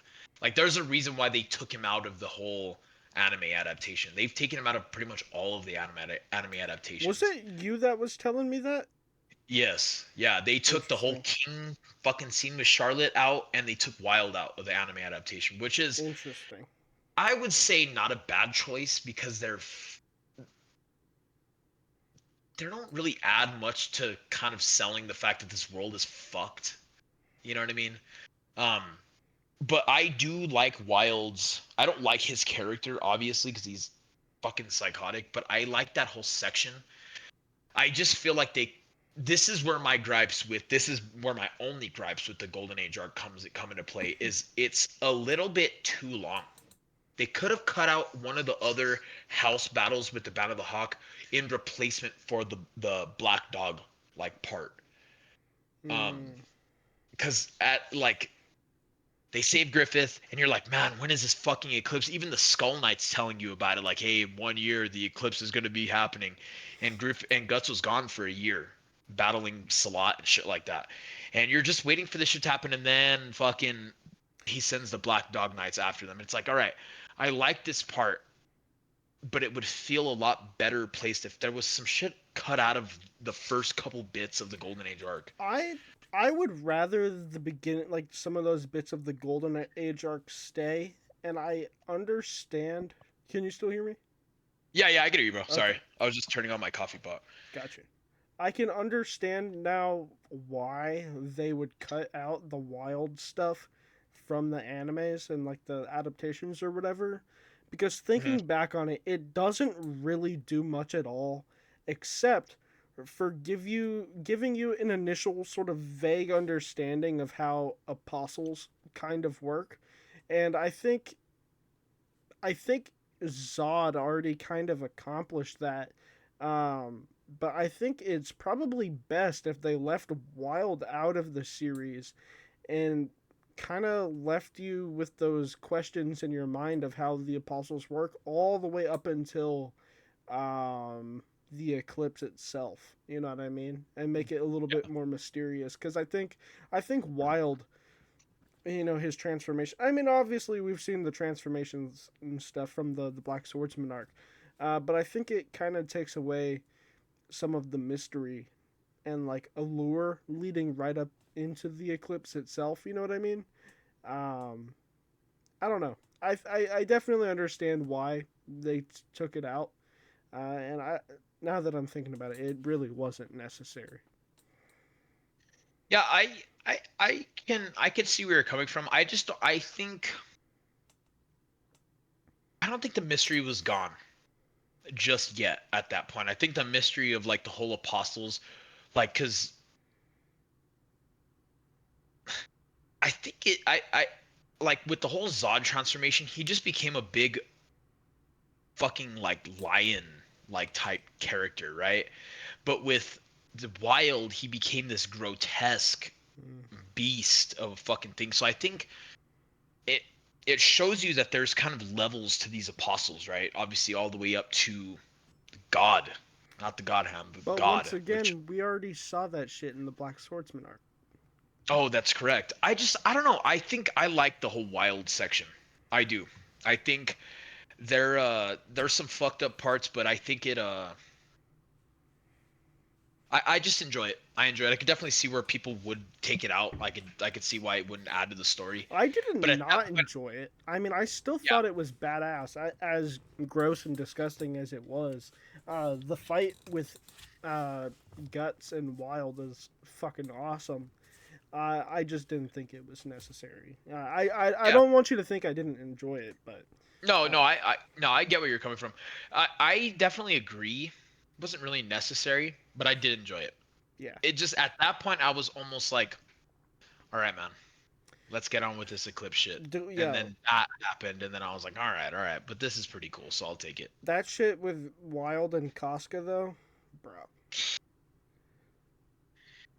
I like I didn't realize how many fucking times, and even later on in the series, Casca like gets Taken attempted advantage of. rape like all the fucking time, bro. Like it's like weird. Yeah, The fuck is Kentaro Miura like? And that's another thing. Like you're just kind of like, all right, whatever, we're rolling with it. yeah, But that's what Gantz is. There's a lot of like fucking like rape shit that happens in Gantz. So where you're kind of like, yeah, whatever. It's still a fucking cool series. right.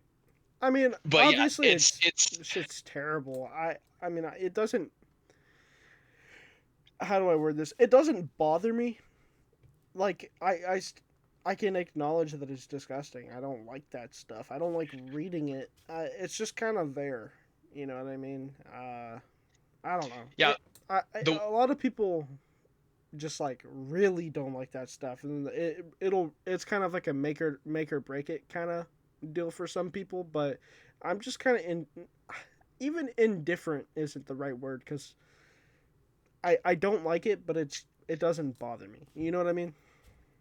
Yeah, like I totally get what you're saying. The way I think about it is it's Kentaro Miura selling this fucked up world to Yeah. you. That's the only way I can perceive it because if I don't think about it like that, I'm just like Kentaro Miura is like a fucking has a weird rape fucking thing. You know what I mean? Yeah. Obviously he doesn't, but it's just him selling this fucked up these there's just fucked up people in this world, just like Right. our world, you know what I mean? True. Um, but yeah, that battle where he ends up transforming into his big grotesque monster was fucking awesome. Guts ends up taking him out, as Guts does, and the whole ending of that part, man, where Wild is kind of like he tells Griffith, he's like, where is it? He's like, call our guardian angels, call them. He's like he's like something along those lines, and he's like, I don't want to die. I don't want to die. And fucking Zod, fucking right behind him. And he ends up fucking picking him up with his horns, like skewering him on his horns and fucking This shit was ripping dope. him in half. Metal as fuck, dude. Like some shit straight out of fucking Doom. Like Yeah. absolutely fucking awesome. And I think it's just Zod letting the ties of causality happen. Like what will happen will happen. You know what I mean? And it's it's destined for Griffith to become that fifth member of the God Hand. And Zod, even though he is kind of like almost neutral in a way, he's still very much evil. He's gonna let what's supposed to happen, unlike the Skull Knight. And I don't know if you've ever read that not theory, but like the whole dissection between Zod and Skull Knight and Guts is Skull Knight is like Guts on like the forgiving path, but Zod is if Guts gave into his anger and fucking rage. Mm. So it's kind of like the whole like duality of if Guts were to go down this path of rage, he would become Zod. But if he were to become this fucking good person and, you know, learn to do this, he would become the Skull Knight, which Skull Knight is, like he said, he's the foe of the Inhumans. Right. And yeah, I think that's a cool like thing to think about as well. But I think they're just two representations of what the paths that Guts could take. That's a good point, man. And yeah, no, it's not my point. It's something I read online, but you know, it's still just a fucking fantastic point, For sure. nonetheless. And and then yeah, Zod ends up tearing up fucking Wild, and finally we get Griffith taking off on his own, and you know, finding himself because before he lost his Behelit, and Zod said he's like the Behelit, if it's meant for you, it will come back. That's just how it is. And Griffith fucking ends up flying out of this carriage because he wrecks this carriage and he ends up in this like pool of water, and he looks down after he stabs himself in his neck with this like kind of like a broken piece of wood or something like that. It's like a tree stump that's like really sharp that he's like piercing himself in his throat with, and he looks down at his hands and the Behelit's right there. And as Griffith's crying and all the blood is coming out of his throat, the blood gets on the Behelit, the Crimson Behelit, just like in the Count's Behelit did in the Black Swordsman arc, where all the blood gets on his Behelit and it summons the God Hand. Question, real quick. So, with that scene in particular, do you think so? When Griffith is, I mean, he's almost trying to like kill himself, right? I think when he does that, he stops. I don't know if he's necessarily distracted. I mean, he very well could be distracted by the Behelit, but what we've seen so far with a lot of the apostles is that they cling to life, right? We see with the Count in the Black Swordsman arc where he says, you know, I don't want to die, and he's like clinging on to life. And again, same thing as Wild. I mean, Mm. Griffith, you know, just about to kill himself, and then, you know, maybe he's clinging on to life like an apostle would. I don't know. It's just something I noticed. Yeah, because how would he know to get blood on the Behelit? Right. So maybe you're Yeah. right. I You're don't know, probably man. right. And after that scene, you start seeing the sun and the moon fucking go. Dude, that fucking scene is so Where crazy. he's on the beach with like the Behelit like Yup. hanging off his arm. Yeah. Yup. And the Behelit fucking screams, and it just totally transports the whole Band of the Hawk, Griffith, into this world of it's hell. It's literally fucking hell. There's faces in the sky. There's faces on their feet. Not on their feet, on the floor rather. And The hills have eyes, literally. literally have eyes. And this is gonna be a scene, man, because we're gonna talk about this for sure. Oh yeah. This fucking scene is absolutely insane. Um, this is the most infamous scene in all manga history, and everyone starts flipping out. Orcus, everybody except for Casca, she's kind of like, just chill out. Everyone fucking relax. You know, whatever your mind doesn't understand, you'll give into. You know what I mean? You just gotta keep moving forward. And then you get the reveal of Slan. She comes up fucking fully naked, Dude, like Slan that does. shit was metal though. I won't lie, Dude, bro. hell yeah. Where she like fucking screams and her fucking wings come out of her back. Like, oh, dude, it was fucking sick. And then Ubik comes out, Conrad comes out, and then my favorite member, Void. Like, just the brain, the fucking mouth, fucking like totally Peeled like open. hooked back. Yeah, peeled open. His nose is ripped off. Um, And then they start going on with their cryptic shit, man. They start saying like, "Oh, this is the festival of the darkness. This is the time of celebration and shit like that." And I guess we'll just get into it, man. Everybody fucking bites it, man. Yeah, bro. Everybody. All of our favorite characters. Pippin's death was fucking. Oh no, my boy Pippin, dude. He's like battling that one guy, and then like Judo fucking gets Casca, and they start riding off, That and then part hit me, dude. I won't lie. dude, Like when yes, Pippin's fighting him off, he's like, "Go!" And then yup, Judo just like swings by, grabs Casca, and he has like a tears in his eyes too, and he's like, "Shut up!" Like just like, we gotta keep going. And then like Casca or him like looks back and sees them all all of swarming, them are just swarming him. yeah, Dude, that's like some yeah, Walking Dead type shit, low key though. yeah, dude. That's what that It's reminds like me of. yeah, because like that one panel, like Casca looks back and Pippin is fucking banging one in the head, and then Judo looks back and fucking he's literally on the ground, and they're just all on top of him, like, oh my god, no. Yeah, dude. And then this was one thing that I did want to talk about. What's up? Corcus's death. I did mention to you in the Discord. Corcus is like he kind of finds himself off the beaten path, and he's like maybe this is all a dream. Maybe I'll wake up and I'll be nobody again. And I think that's kind of his Kentaro Miura's way of being like, oh no, Corcus, you weren't nobody. You know what I mean? I fuck that guy. I didn't give a Yeah, fuck. I'll be honest. I felt the exact same way, dude. Yeah, I was I like, dude, I I don't give a really don't fuck. like Corcus. Yeah, me either. There's people that do, and I could definitely see why. But why the fuck would you like? He's an asshole. Anyway, but that's not what we're talking about. Right. He ends up finding. He's like a woman in hell, and it's fucking some naked fucking chick, fucking pretty hot. You know what I mean? He ends up hugging her. She hugs him back, and it turns into the exact same apostle that Guts killed in the first panel of Berserk. I don't know if you caught that. I didn't, and then yeah, I'm kind of mad that I didn't catch that. But then as soon as you told me earlier, I thought about it and I was like, holy shit, dude. Like, and then again, the one thing I did notice was, I don't, I didn't, I did you say the Snake Baron also shows up during the eclipse?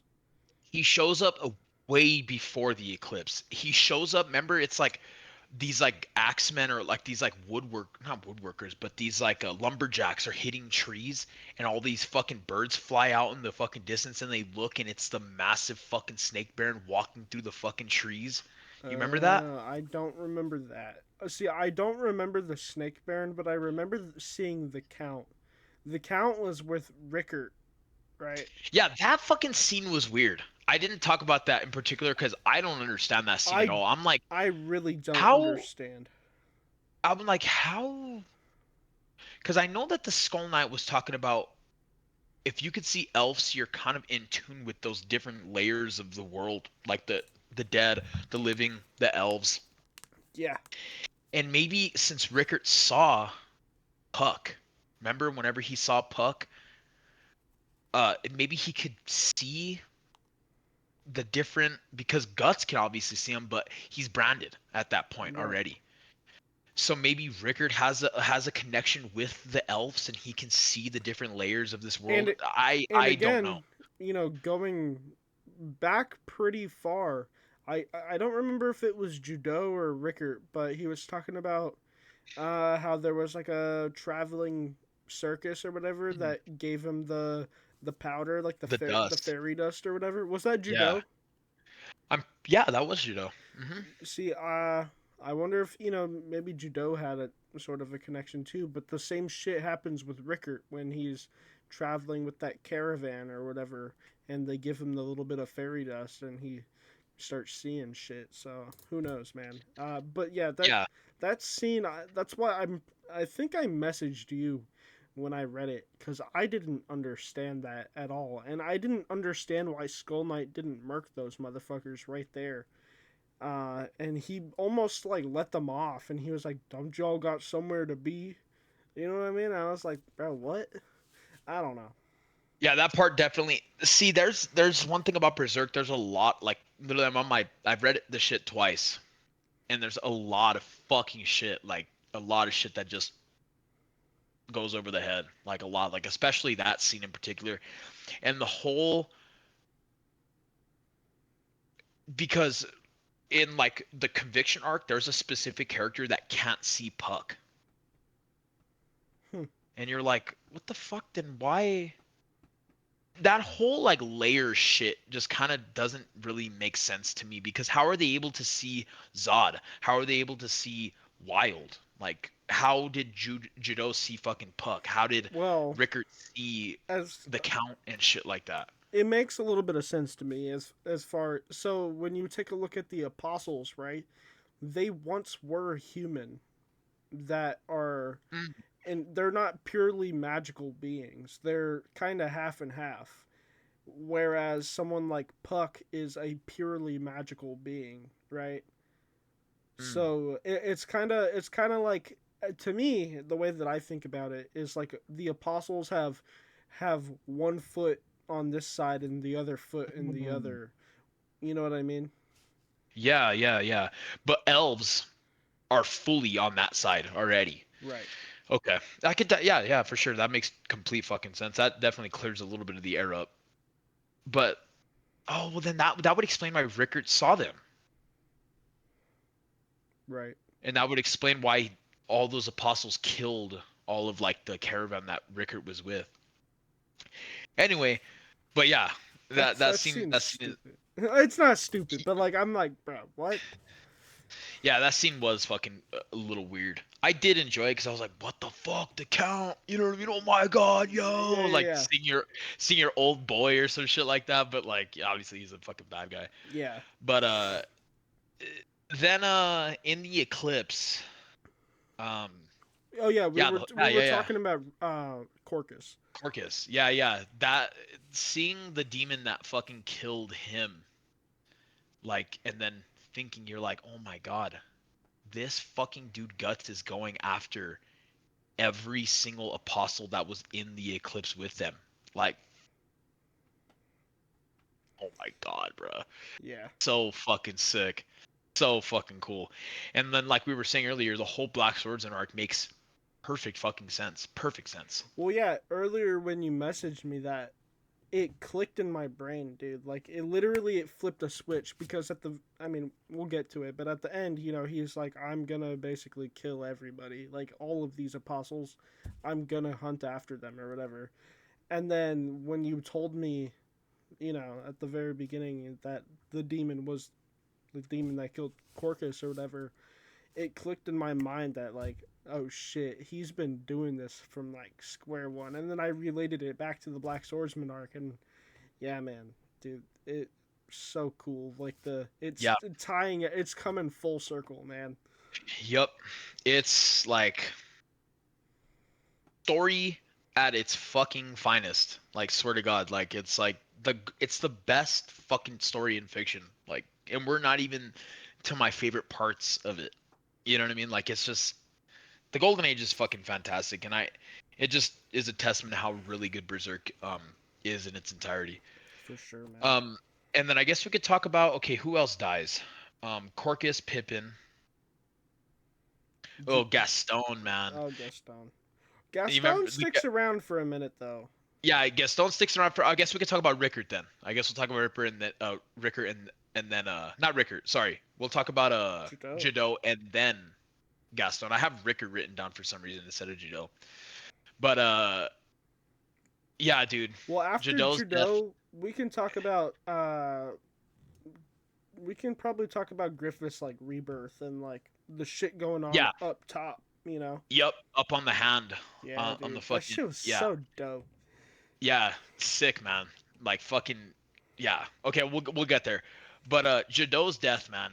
That shit literally made me fuck like I didn't drop no tears like any because whenever I first read this shit for the first time I was fucking tearing up, man. Like totally fucking like dropping tears. Third read around, I'm not really crying, but I'm welting up some tears in the eyes a little bit, man. Like with Pippin and Jado because they're such beloved characters like in my eyes personally. And Jado, the thing that made my heart break was the way he like he always loved Casca. Like he always had romantic feelings for her, and he just never said it. You know what I mean? He's like, damn, I always thought I was a smooth talker. He's like, maybe I was a little smoother than I thought, and then he ends up fucking dying. But like the last thing he ever saw was the girl he loved, which is like, oh, sad. And then it's like thinking back to the whole dialogue that him and Guts had right before he left. He's like, why don't you take Casca with you? And like the whole time Judo loved Casca, like he had romantic feelings for her, but he was such a good fucking person. He let that all set aside because he wanted Guts to be fulfilled. He wanted Guts to be happy. He wanted both of them to be happy, and he totally let his feelings aside. And he didn't go down without a fight because whenever they're fighting that creepy ass like black fucking alien looking thing with the antennas swooping out of its mouth. Um, Jado fucking, he's like, this is my last one, and he fucking throws it, and he asks Casca right before he dies, he's like, did it hit? Did my last knife hit? She's like, yeah, you got him. Like, oh my god, so fucking epic, and so Jado, man, like, and just he gave his life for Casca, man, and he really had romantic feelings for her, but he set them all aside because of how good of a person he was. Yeah, man. Good shit, man. Good shit. Good Yeah, shit. dude. And it hurts so much more thinking again to the Black Swordsman arc, and then you pointing out that detail of Guts throwing the daggers or whatever, and then I like I'm yeah, and I mean we see even at the end of the Black Swordsman or sorry, end of the Golden Age arc when he's gearing up and whatever, and he has the knives across his chest, and the little girl's like, "The fuck? What are you doing with those?" Like, and he's like, "Oh yeah, my buddy Judo. You know, he never finished our training, but I know how to do some stuff with them." Like, oh man, so good. yeah, man, And even the way like Jado like throws him, like, cause he'll like and leave his hands open like that, yeah, and Guts literally like fucking throws him the exact same way. yeah, Like dude. it's fucking peak attention to detail, dude. Like fuck, so good, so good. And then we'll talk about Gaston because Gaston is one of my favorite Band of the Hawk members. Definitely more than fucking Corcus. All fucking day. Gaston was Guts's right hand man uh, in the whole Raiders group, and just seeing Gaston say like he's like, dude, it feels like we're in the middle of someone's nightmare, and he's like, maybe I was just a minor, like kind of like a meta, excuse me, like a meta, um, like commentary from Gaston. He's like, maybe I was just a minor character. Yeah, I read that part and I was like, "Damn, bro, that's Yeah. good." So like you could either take it as like it being meta or it being you know the story itself, but Gaston Guts is holding him. He's like, no, Gaston. He's like, stop talking. You're gonna end up dying. And Gaston's whole fucking face just swells up and boom, Well, cause fucking doesn't he say explodes. something? He say something about because he's referring to like again, it's kind of like the duality aspect because this whole time, you know, up until this point, they're talking about Griffith's dream. They use the word dream specifically, and then I don't know. It just goes down to when you say attention to detail, just the word choice, right? This whole time, they never really use the word ambitions or they say Griffith's dream. Like every time they say that exactly. And then when Gaston says that, he says somebody's nightmare, which, and then we know that the eclipse directly ties in with Griffith, and of course, us as the audience know. So it just just even down to the word choice there, it just flips it on its head and marks the change of Griffith, Griffith's dream to Femto's nightmare. You know what I mean? Just you get what I'm saying? Uh Yes, never even thought about that. That is fucking just like you're saying, down to the literal single word choice that Miura throws in there, from it being Griffith's dream to Femto's night, like God, that's like how could you not think this is absolute fucking peak writing? It It's is, literally bro. peak. Dude, it's so Oh, awesome. it's so good. Yeah, it's so fucking good. And yeah, Gaston bites it. And if there's any, are there any other members that I'm forgetting that end up biting it before we get into the infamous Casca and Well, I mean, there's all the shit before Gaston dies. When I mean, we're talking about where Guts is upstairs, like on the hand, and uh, Griffith, says the magic words and goes into like the egg, weird embryo looking thing, and yeah, yeah, where his like you could see his feet are like actually like hawk feet now yeah, and dude, shit. that shit was weird. Well, that scene, I guess I'm glad you brought that up because that scene in particular is the only time we ever get to see the inner monologue of Femto, like ever in Mm, the entire series. So that's why people say to very much pay attention to that part in particular because that's the only time we ever see Femto's thought process. Like where he says, I'm sinking deeper and deeper and deeper. And he's like, all their deaths are piercing through me. And then he's like, that's whenever he says God, like question mark, and that weird, like, I don't know if you remember that part, but he I says do. God, and it's like that weird, like, fucking, like, flesh thing with all these different eyes in it, and it has, like, these different mouths. Yeah. There's a missing chapter in Berserk that is that chapter. It's right after that part. Hold the what? Yes, there's a missing chapter in Berserk. It's chapter 86 or 87, and it explains that God. But what do you mean missing? He published it in Young Animal magazine, but it never got put into the actual volumes So or is it canon or no? no, it's not canon, but it very well fucking could be. So can you read it online though?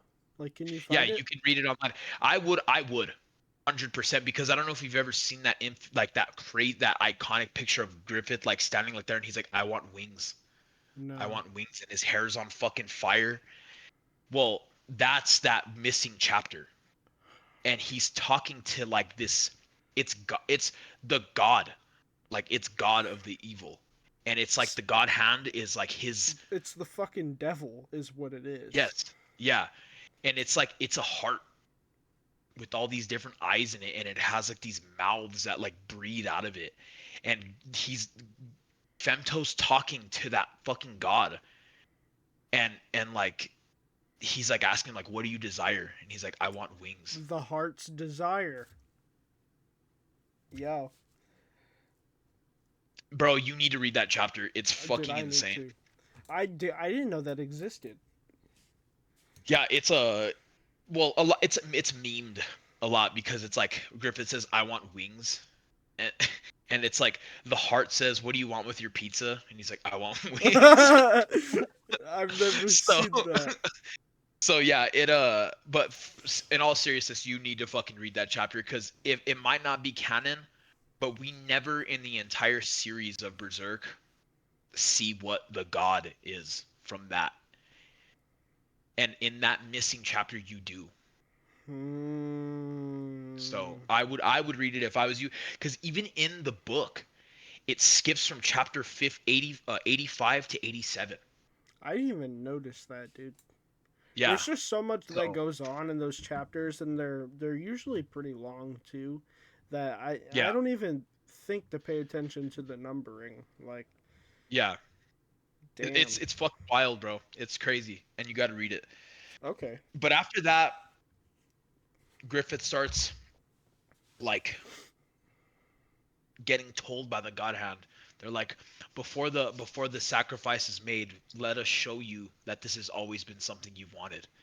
And they take him back to whenever he was a child. And we've alluded to this scene about an hour ago in this episode, and it's where Ubik starts telling, or no, it's like Griffith is seeing his childhood, like where he's running through the alleys of his That kingdom. shit reminded me of uh Christmas Carol. I it movie? Is it a movie? Well, I mean, it's a book, like Oh, it's a originally. book. I mean, like with Scrooge and Tiny Tim and Oh, shit. that's right. Yeah. The Oh, Christmas Carol, of course, right? Yeah. Ghost of Christmas Past. That's Yes. what that Yes. shit reminded me of. Ghost of Christmas Uh, Past. okay. You Okay. remember what I'm talking about? Yeah, of course. Where the Yeah. ghost like takes him back to when he was a kid and like when he was a young Yes. adult. Yeah. Mhm. Yeah, so he starts seeing like his past, and he starts like he asks this woman, he's like, "Where's the way to the castle?" And she's like, "It's over there." And she ends up fucking like telling him like, Hold on. "What? There's something that I don't think you noticed. Let me hear it." Do you do you see what she's doing? She's weaving. And in old tales, they talk about the crones that weave your fate, the red string of fate, and she has like the wheel and it has the string. Oh It, shit. it's like a metaphor for like fate and destiny. Uh, Mm. she's weaving Griffith's red string of fate. Holy fuck, dude. Did you? Kentaro Miura's like 22 at this time. Yeah, Like 23. Like how? That's fucking insane. I did not notice that. and that could also. I mean, Griffith says, if I remember correctly, that he got the behelit from a gypsy woman, right?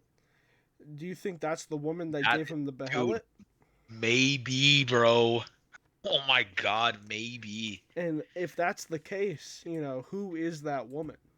If she's weaving Did Griffith's you fate. see did did you see that the woman was the God Hand? I don't know if you saw that picture of that old woman, but as the old woman's telling Griffith, she's like, "This is the only way to the castle. All your comrades, all of your enemies, they're piling Oh up yeah, dead yeah, bodies and yeah, dead yeah, bodies." yeah. And then the old woman kind of like rises up a little bit, and fucking Conrad's on the bottom, like under her dress, and Mm, Conrad's fucking or Ubik's like up there like at the because it's Conrad and then Ubik like are like kind of stacking on top of each other to make that fucking oh like old. shit. No. So maybe it was always destined Right. for Griffith to become what Femto. he becomes. Yeah, to become Femto. Yeah, Yeah. dude, this is so fucking sick. I love this pod, man. This Yeah, shit dude. is fucking peak. Because It's there's obviously a bunch of shit that I don't know, but I don't know. I feel really good that I'm able to offer some fresh perspective. Uh, yeah, because I didn't even think about that. Like he got it from an old gypsy woman. The old gypsy woman is in his flashback, and then the old gypsy woman was the God Hand. dude. Like, bro, oh my fucking god, like so good, so sick. Yeah, man. And then after that, finally, I'm pretty. If I'm missing anything, correct me. But Griffith finally becomes Femto, and he's like, he like kind of rises up in his mask. Not even his mask. Now his full form Dude, face that shit is like was all dope. bloody and shit. Yeah, like With it's the like a fucking bird. helmet? Yeah, dude. Yeah, and it's like fucking opening up and shit like that. Yeah, it was like a literal like I hatchling loved it of when you a bird can't or see chicken his or something. face, but you can only see the silhouette of the helmet, dude. And then, like, where he's just standing and you see he's got like a fucking 8 pack or some shit. And he's, Yeah, dude, yeah. oh, And his fucking cape and shit. Oh my dude, god. it's so badass. Yeah, and I guess we'll talk about the worst part about this whole eclipse part rather than our fucking beloved characters dying. Right. Um, which it is very much like extremely a heavy plot point in the entirety of the Berserk fucking timeline Which or like the story. before we do get to that, I do want to backtrack because we forgot to mention this detail, and it's something that I remember. And I mean, I kind of knew what was going on. Before they go off, at some point, Casca is like not feeling well. If you remember, she's like leaning against the cart and she's like holding her stomach and she's like, "Ugh, I don't feel good." And one of the characters, I don't remember if it was Guts or Judo or whoever. I think it was prior to them encountering Wild or like whenever they're on the run. She's like, yeah, I just don't feel good, you know, and nothing to worry about. And then, you know, we're meant to forget about it, right? I don't know what you're talking about. You don't remember what I'm talking about? The only part that I could think of is that she's having like her period, or like No, after her and Guts have sex, that she's like, whatever. no, But dude. that's the only part that I'm thinking of. After, dude, there is a specific scene I remember where Casca, she's not feeling good. She's like sweating, and she's holding her stomach, and she's like, she knows something's wrong, and she doesn't feel good, and she just kind of ignores it. There's a specific scene. I am surprised you don't remember. I thought you would remember. I don't. Let me I see if don't. I can find it. Because it's like actually it might be in Deluxe 4. Yeah, I swear to you. Um but then obviously, right? We know, I mean, we'll get to it, but Yeah, yeah, I know what you're talking about now. yeah. Yeah. But what I'm saying though is that even before the eclipse starts, that's already alluded to that she's got something going on. Really? Yeah, dude. Let me find it.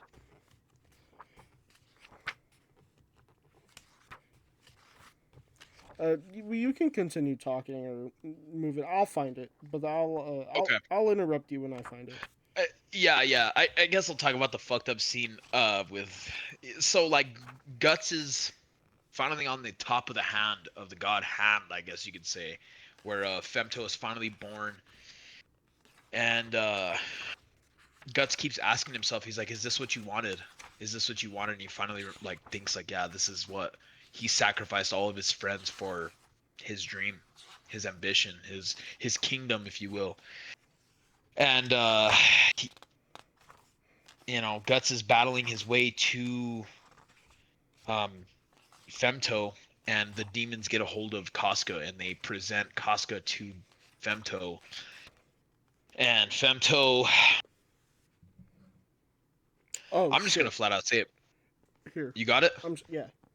So it's before What volume is this on, so I could pull it up? Do you know? Is it it's 13, 12? hold on. I mean, it's in Deluxe 4, so I mean Okay. it's hold on a second. It's after the wild stuff. It's right after.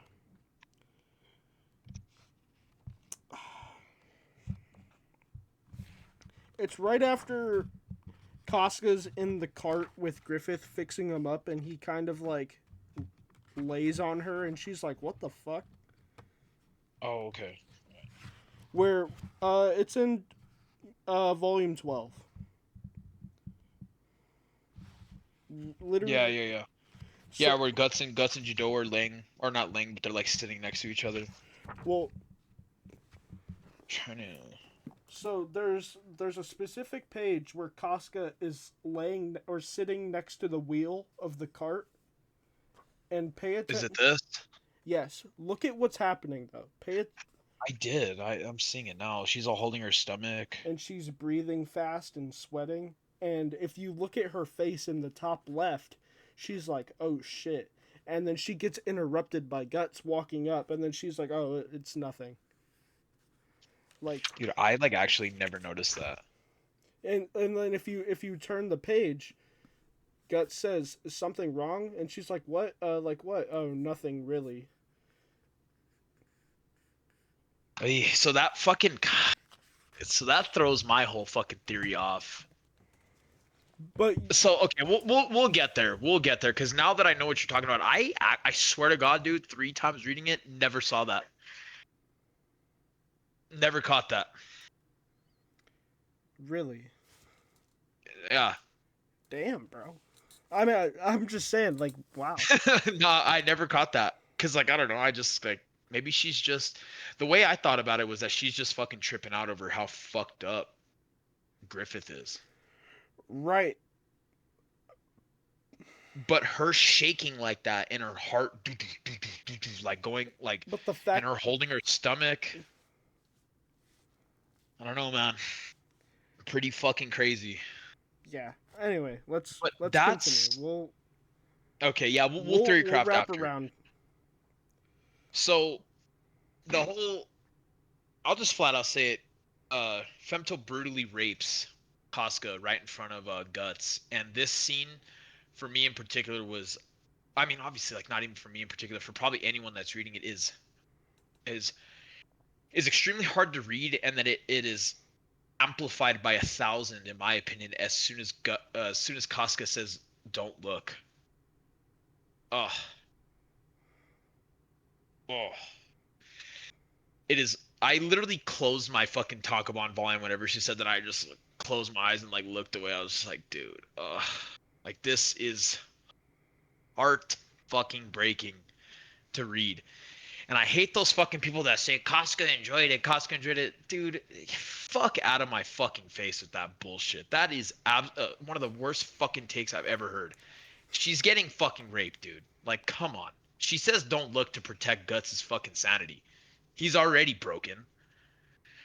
Anyway, but that happens. Not to Guts ends up. mention, literally, I mean, that scene that me and you were just talking about with Casca sitting there by the wheel. Literally, like 2 pages before that, uh, Griffith kind of forces himself on her when he's like in his like weird vegetative state, kind of, and she's like, "What the fuck?" And she like he's like laying on top of her, like he like literally gets on her, and she's like pushing him off. You know what I mean? Like that literally happens right before that. So for people that are saying like she enjoyed it, like that's just disgusting, man. Like, That's fucking stupid. yeah, It like goes hand in hand with the Griffith did nothing wrong. it's so Okay, yeah, retarded, bro. it's fucking, it's cope. It's like, the fuck kind of take is that? That's That's like ridiculous. that's like some incel type shit. I won't even Yes, lie. for sure, for fucking sure. It's like, come on, dude, you fucking pussy. Anyway, I'm not gonna fucking continue on with that, but that scene happens.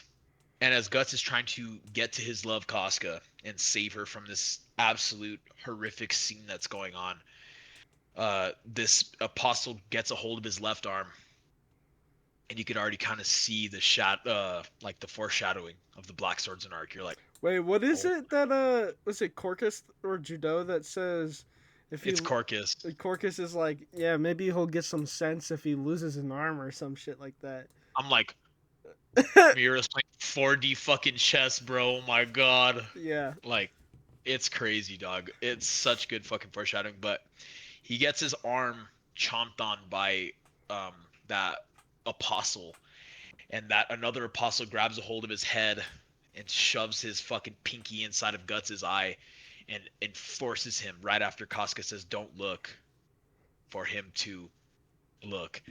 Right. um and first time reading this, I thought that Guts would lose his arm by the apostle biting it off.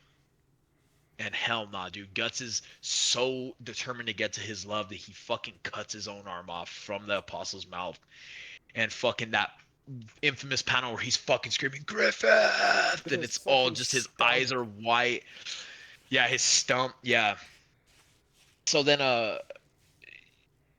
um that whole scene happens, and then in the sky you could see the eclipse starting to crack, and Skull Knight brushes through right through that point. He ends up picking up Guts and Casca, saving them both.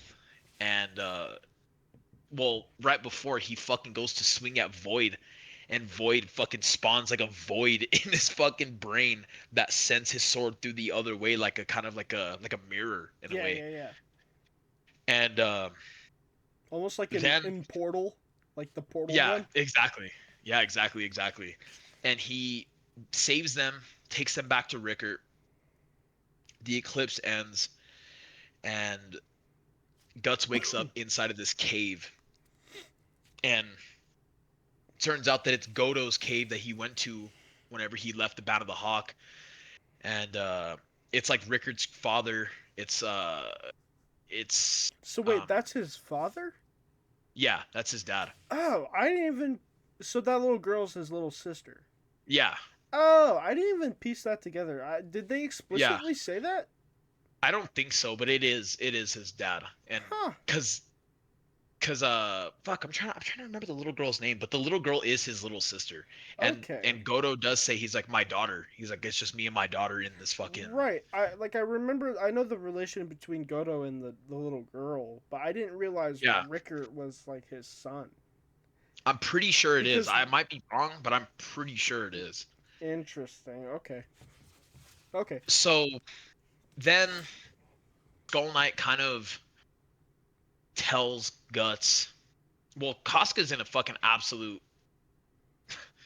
She's her brain is reverted back to a child, basically. She's like a little kid. She's totally out of it. She only trusts the little girl, which I'm forgetting her name at this point. But yeah, it's really sad to see because Guts is broken by that as well. He ends up running out of the cave, and that part in particular really hit home because it's like he's just trying to get away from that nightmare that's real, and he ends up falling. The rain's dropping on him, and all these souls start surrounding him. His brand starts bleeding, and at this point, he doesn't know what the fuck is even going on. He's like, "Is it happening again?" And the Skull Knight tells him, "He's like, this is your path.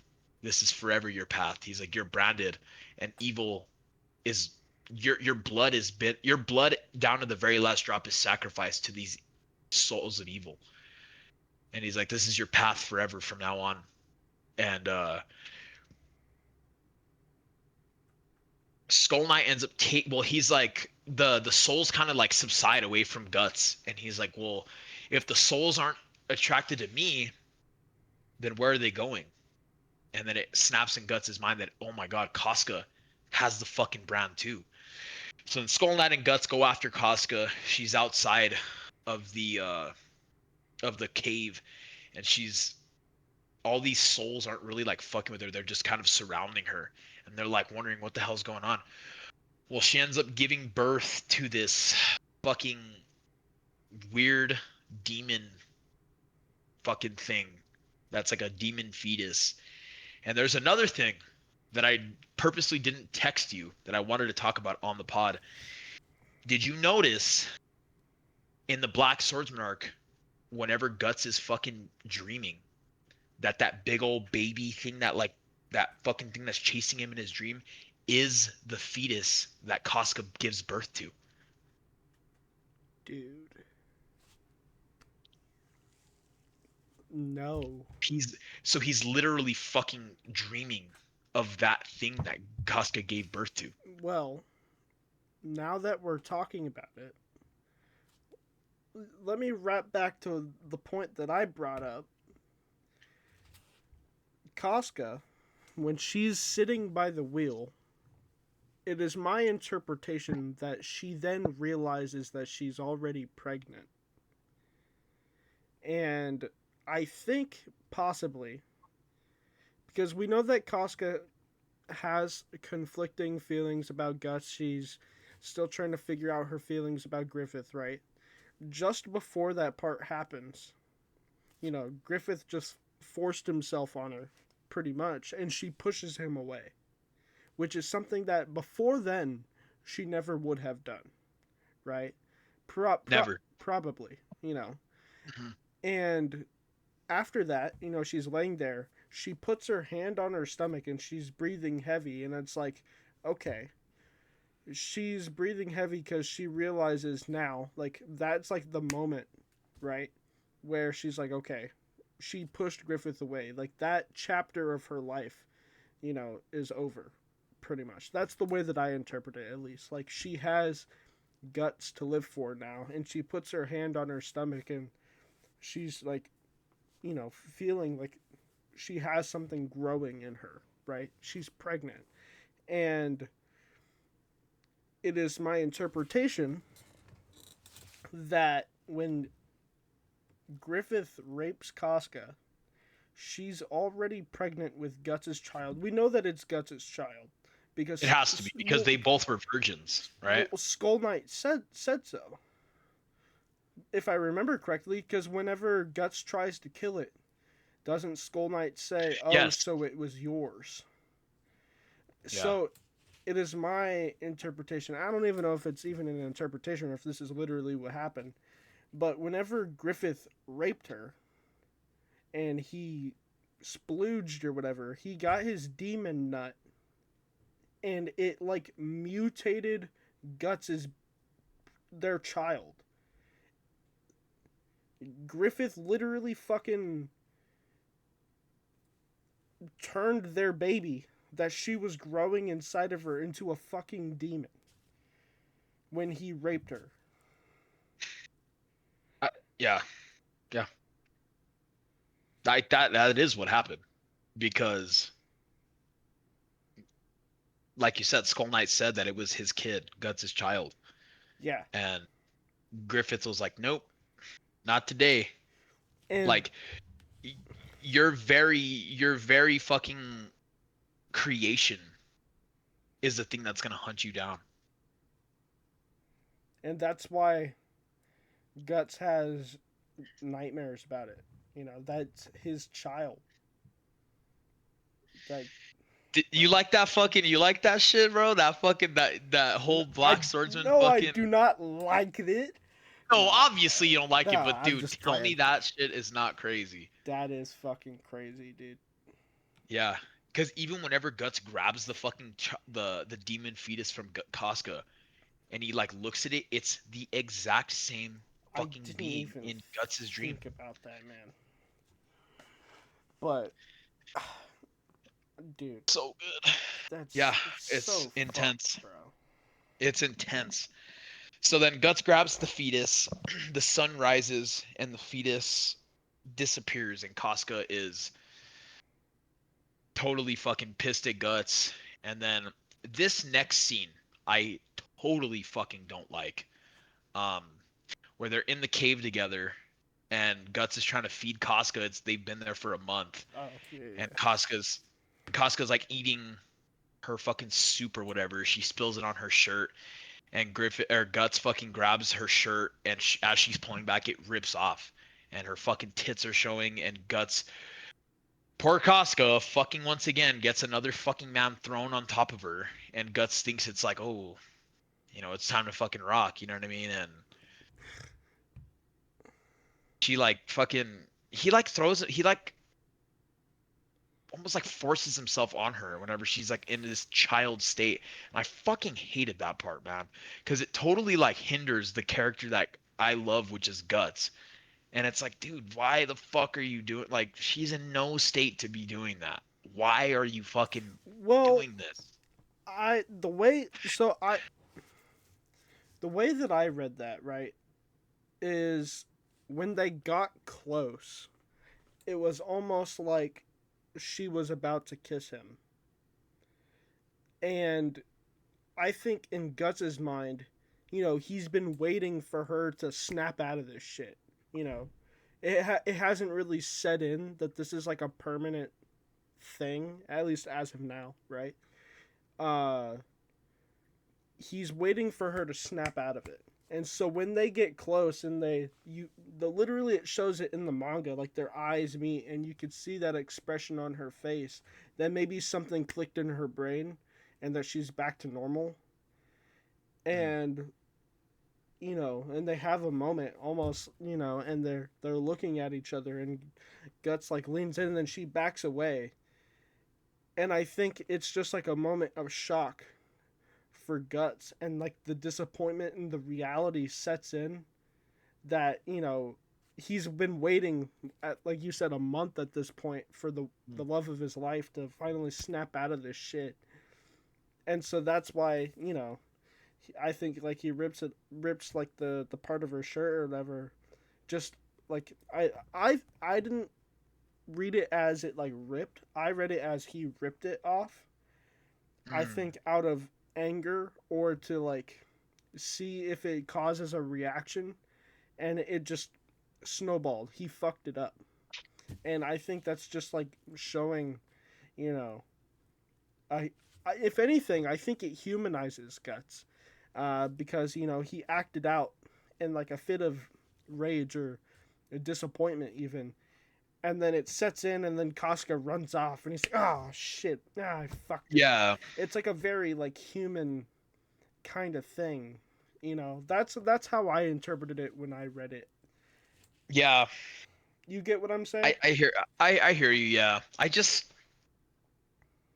is a weird like scene. I didn't really like it. I just thought it could be like I just didn't like. I genuinely felt like he was like fucking like, I oh shit, let me just fucking let me try to fucking have sex with her and see if she. But it's like, dude, what do you? Come on. see. Yeah, I don't know. Like, I mean, I guess like you said, you can see where I'm coming from. But in my head, Guts wasn't trying to take advantage of her, or like trying to, you know, get one off. You know what I'm saying? Like, Yeah, I thought that in my head when I he read thought it, the connection was there. yeah, he thought that it clicked for Casca and that she was back. But Yeah, then, you know, yeah, but then we know what happens. Yeah, I get what you're saying. I hear you. I yeah, I hear what you're saying. I maybe I'm a little more forgiving on that scene now that you mention it that way. I But I mean, still, at you, face value, I just it felt weird and forced I and think you feel how I feel about the one chapter. the wounds part. Yeah, it's like the roles are reversed. Yeah, no, I get what you're saying for sure. I totally hear you. Just a little weird. Yeah, that's what I Yeah, no, said. like yeah, I hear you. And then after that, Guts kind of feels like, oh fuck, I fucked up. You know what? Fuck this. And he goes into Goto's whole arsenal Dude, that of shit was dope, bruh. shit. And before he goes in there, Rickard's like, "What the hell is this?" And it's like a artificial arm. He's like, "What the heck is this?" And it's the fucking bow. And he looks at the Dragon Slayer sword and he's like, "What? Who the hell would ever make this?" And Goto starts explaining. He's like, "I made this for a Kingsman that, it was like a competition who could make a Dragon Slayer sword." And it was like, um, you know, and he's like, "Do you really think, Goto, that this could kill a dragon?" And he's like, "Shit, if dragons existed." Yeah. And he's like, "No man could wield this." And then the quote that is fucking very specific to, you know, it's alluding to very later on in the series where he's like, dragons are dragons because humans can't kill them. But what makes a man that can kill a dragon? Hold on, say that I don't know again. if he Like, said the quote is, dragons are dragons because humans can't kill them. But what makes a human that can kill a dragon? okay. Like So I remember. Okay. Yeah, yeah, yeah. and it'll make a lot more sense later on in the series. But you know, Guts is fucking suiting up. That's whenever you get the whole scene with the little throwing knives and the little girl's like, "Why do you have those?" And he's like, "My friend Jado taught me how to use these. We didn't finish our training, but I'll use them well." Yeah, yeah, yeah. And fucking then he's like throwing on that arm and he's like, "What do you think, Guts?" He's like, "Oh, it's groovy." Yeah, pretty Like, much. Yeah. sick. That's literally what he says. Did Does you he see my say? picture that I sent you? Yeah, Oh, he literally says, "Look at the picture I sent you." I didn't check, dude. I didn't see that part. Hold on. Yeah, look at the pic. It was like 2 texts ago that I Oh sent you. my god, dude. Dude, that's gotta be an Evil Dead like Army of Oh, Darkness it is. It reference. has to be. It has to be. Yeah, He's dude. like, it feels groovy, like fucking sick. Dude. And then Goto's like, here's your parting gift. He's like, "I don't know where you're gonna go. I don't know what your mission is, but here I made you this. It's not my best, but it's damn good work. And it's this sword, and It it's ain't fucking much, but sick." it's honest work. Yeah, yeah. It's got a sick hilt on it, pretty sick blade with like the rigid ends on the beginning part of the blade. And then there's this little old man that shows up at their door, and he's like sniffing, and he's like, "Sacrifice, sacrifice. I need the blood of the sacrifice." And Guts is like, hold on, this is my guest. Like, oh my god, so epic. And then he's like, this is the beginning. This is the beginning of my hunt. And fucking Guts, fucking, that's whenever you get that panel of him fucking screaming, and it's that double page spread of him I love it, bro. and he fucking takes that slash, he's slashing up this fucking beast, and then it fucking, it's already in its apostle form at that point. And then the blade breaks, and fucking all of a sudden that the apostle fucking throws Guts into another room, and then all of a sudden you just see Guts, like it's like both pages are literally spread and it's him holding the fucking Dragon Slayer. Whoa, man, it just cuts the fucking apostle in half. And he's like, come on, Goto, you've been holding out on me. He's like, you didn't tell me you had something like this. Yeah, yeah. And he's like, and then Goto's like, dude, I didn't know any man could hold that sword. And fucking then he's like, this fucking rage, this rage that fills my heart, he's like, is what's keeping me forward. Or he's like, that's what's picking up these 2 feet to walk me forward. And then that's whenever you turn and you just see Guts fucking walking into the darkness. And that is where the Black Swordsman arc starts. That's whenever the first demon he fights is the one that kills Corcus. So one of the things that I kind of noticed uh, is right before he fights that little demon guy that shows up, right? Is where he gets like that grin on his face, and that's the first time that we see Guts kind of like, I don't know. I felt it was kind of weird because it felt out of character for Guts up until that point. We haven't seen him do like the weird like sick little grin that he does. It's Yeah, it's no. it's kind of sadistic in a way. You know what I Yeah. mean? It's like it's a little evil. It's a little villainous, that's Well, for sure. we see that in the Black Swordsman arc, but all throughout the Golden Age, we don't see that shit until just then. And so I think, obviously the eclipse fucked him up in the head, and I think what happened with Casca, that scene that they have, in the cave there, I think it was like the turning point. Maybe that was like the straw that broke the camel's back, and he's just kind of letting loose now. Maybe. Yeah, can you see that? Yeah, for sure. Well, because even Rickard, he's like, "Do you want to say anything to Casca before you go?" He's like, "I really don't think that it's a good idea that you leave her alone." He's like, "Nah." He's like, "I'm on my fucking warpath." He's like, Yeah. "This is declaration of war." And And he's what like, "The he raider says is there, supposed bro, to." I Yeah, fucking he's love like the that. raider. Yeah, he's like the raider is supposed to infiltrate the enemy camp, right? He's like, the band isn't gone. Like fucking crazy. And he tells, dude, one of my favorite parts. I can't remember if he actually does this or not, or if I'm imagining it, but in my head, he like pats Ricker on the head and he's like, take care of Casca, or some shit like that. You know what I mean? Yeah, he does do something like that. Yeah. Dude, bro. Absolute cinema. I fucking love it. But that's it, man. That's the golden age where he and I don't know if you've ever seen the original anime, but the 97 version of the anime. I've seen bits and pieces, not all the way through, though. But the anime, the final episode, like the last 3 minutes of it is the rape scene with Casca and Griffith. Oh, wow. That's happening.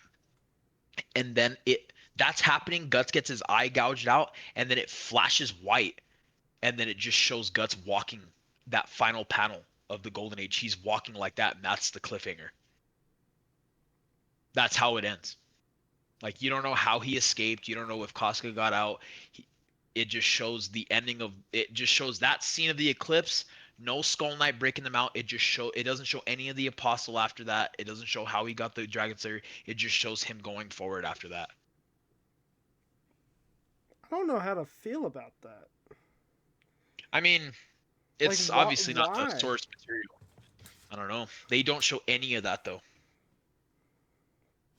They missed a huge chunk, man, of like important shit. Yeah. I mean,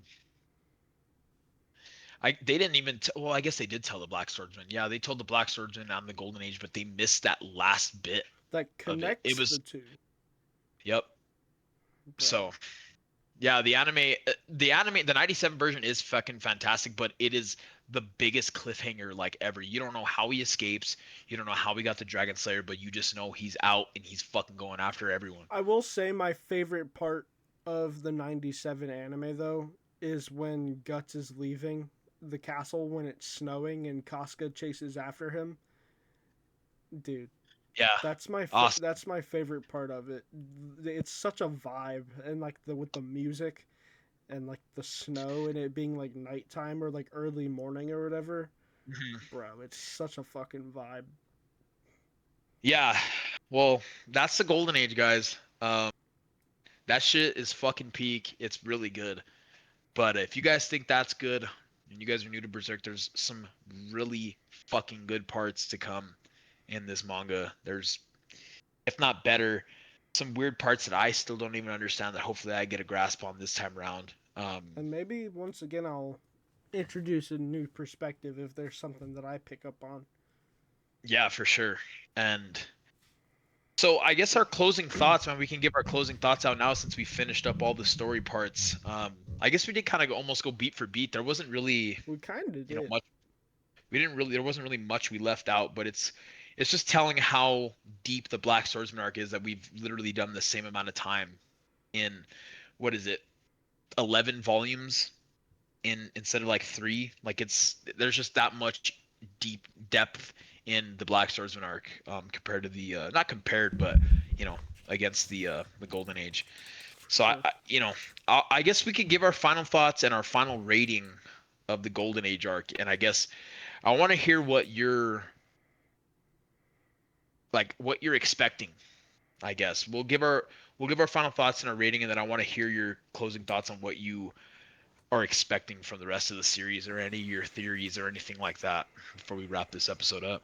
So, as far as a rating goes, I'd probably give like I'd give it a solid 9 out of 10.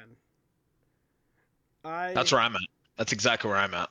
I'm hesitant to go 10 out of 10. I mean, I enjoyed it a lot, but I know that this series is gonna get better. At least for me, some people say Golden Age is the peak of Berserk. I doubt that I'll feel the same, but you know, I still really enjoyed it. The Eclipse was fucking insane, and it's just so iconic, right? So yeah, I'm sitting at a 9.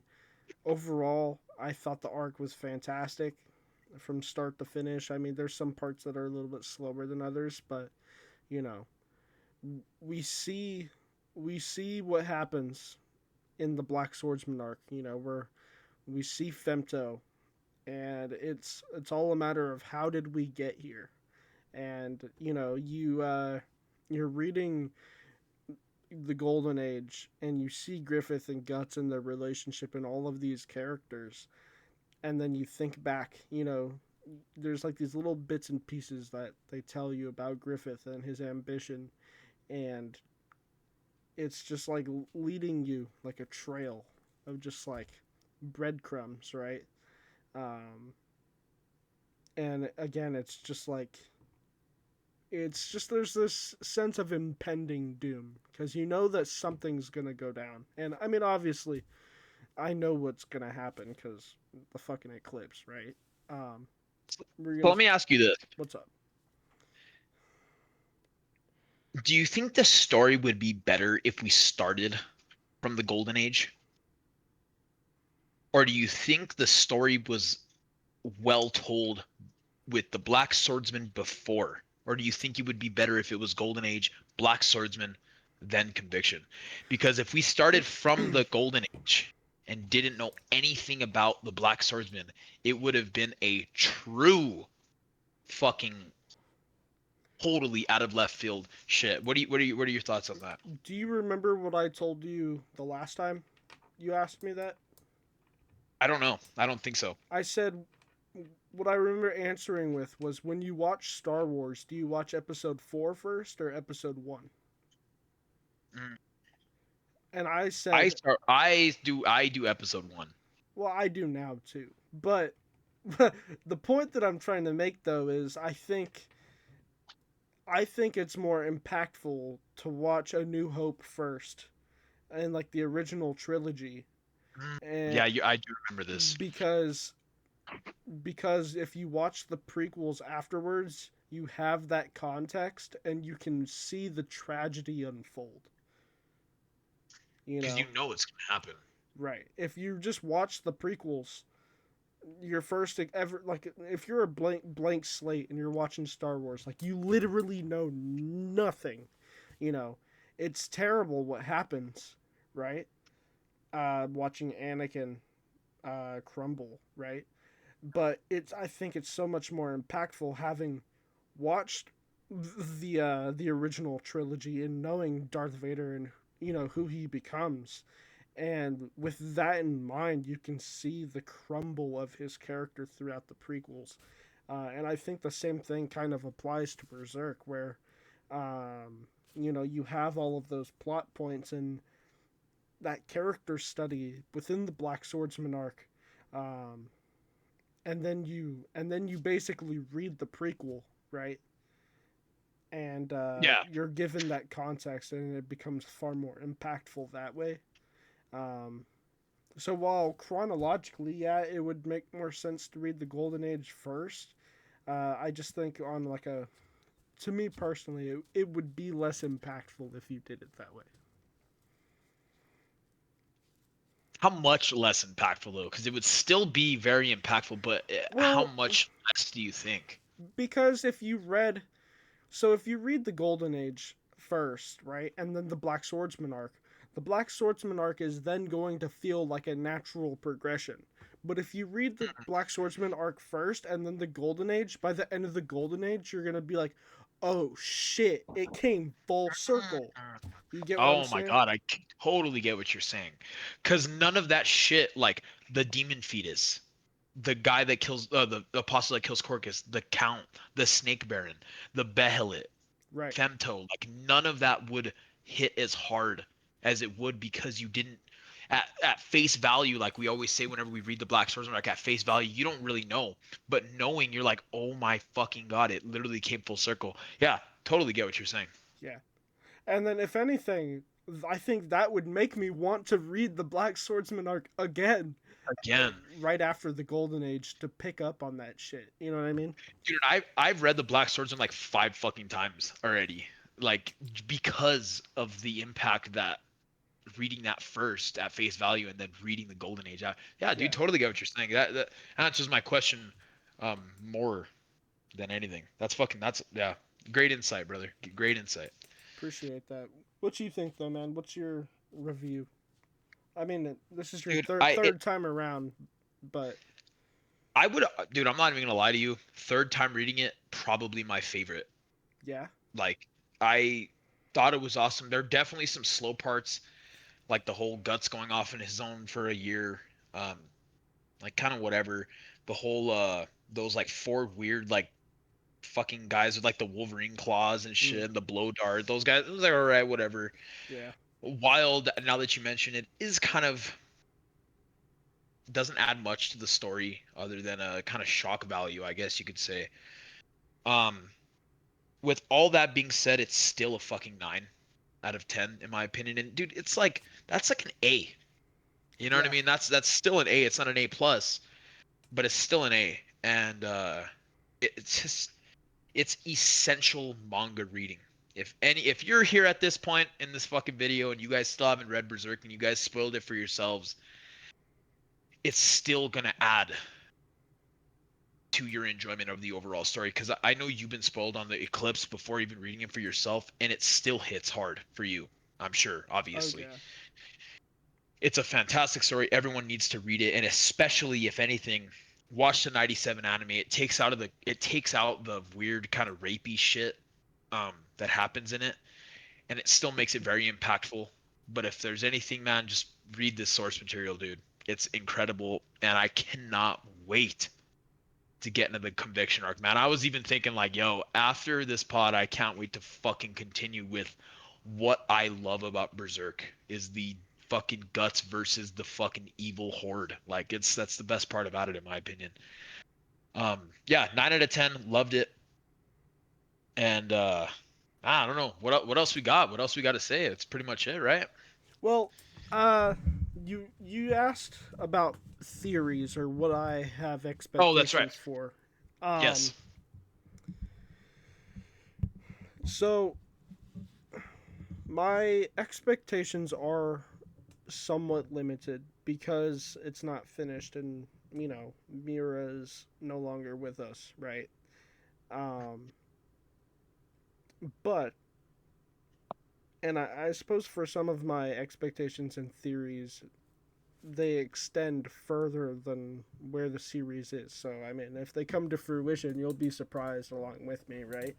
I think the story could go a few different ways, but one of the things that I've noticed so far and that we bring up time and time again is this uh it's a story about duality in a lot of ways, of a yin and yang, a light and dark, and sort of flipping those tropes on their head where, you know, Griffith, who is the light, is actually maybe the dark, and Guts, who's characterized as this scary villainous character wearing dark colors, is actually the light in the world, right?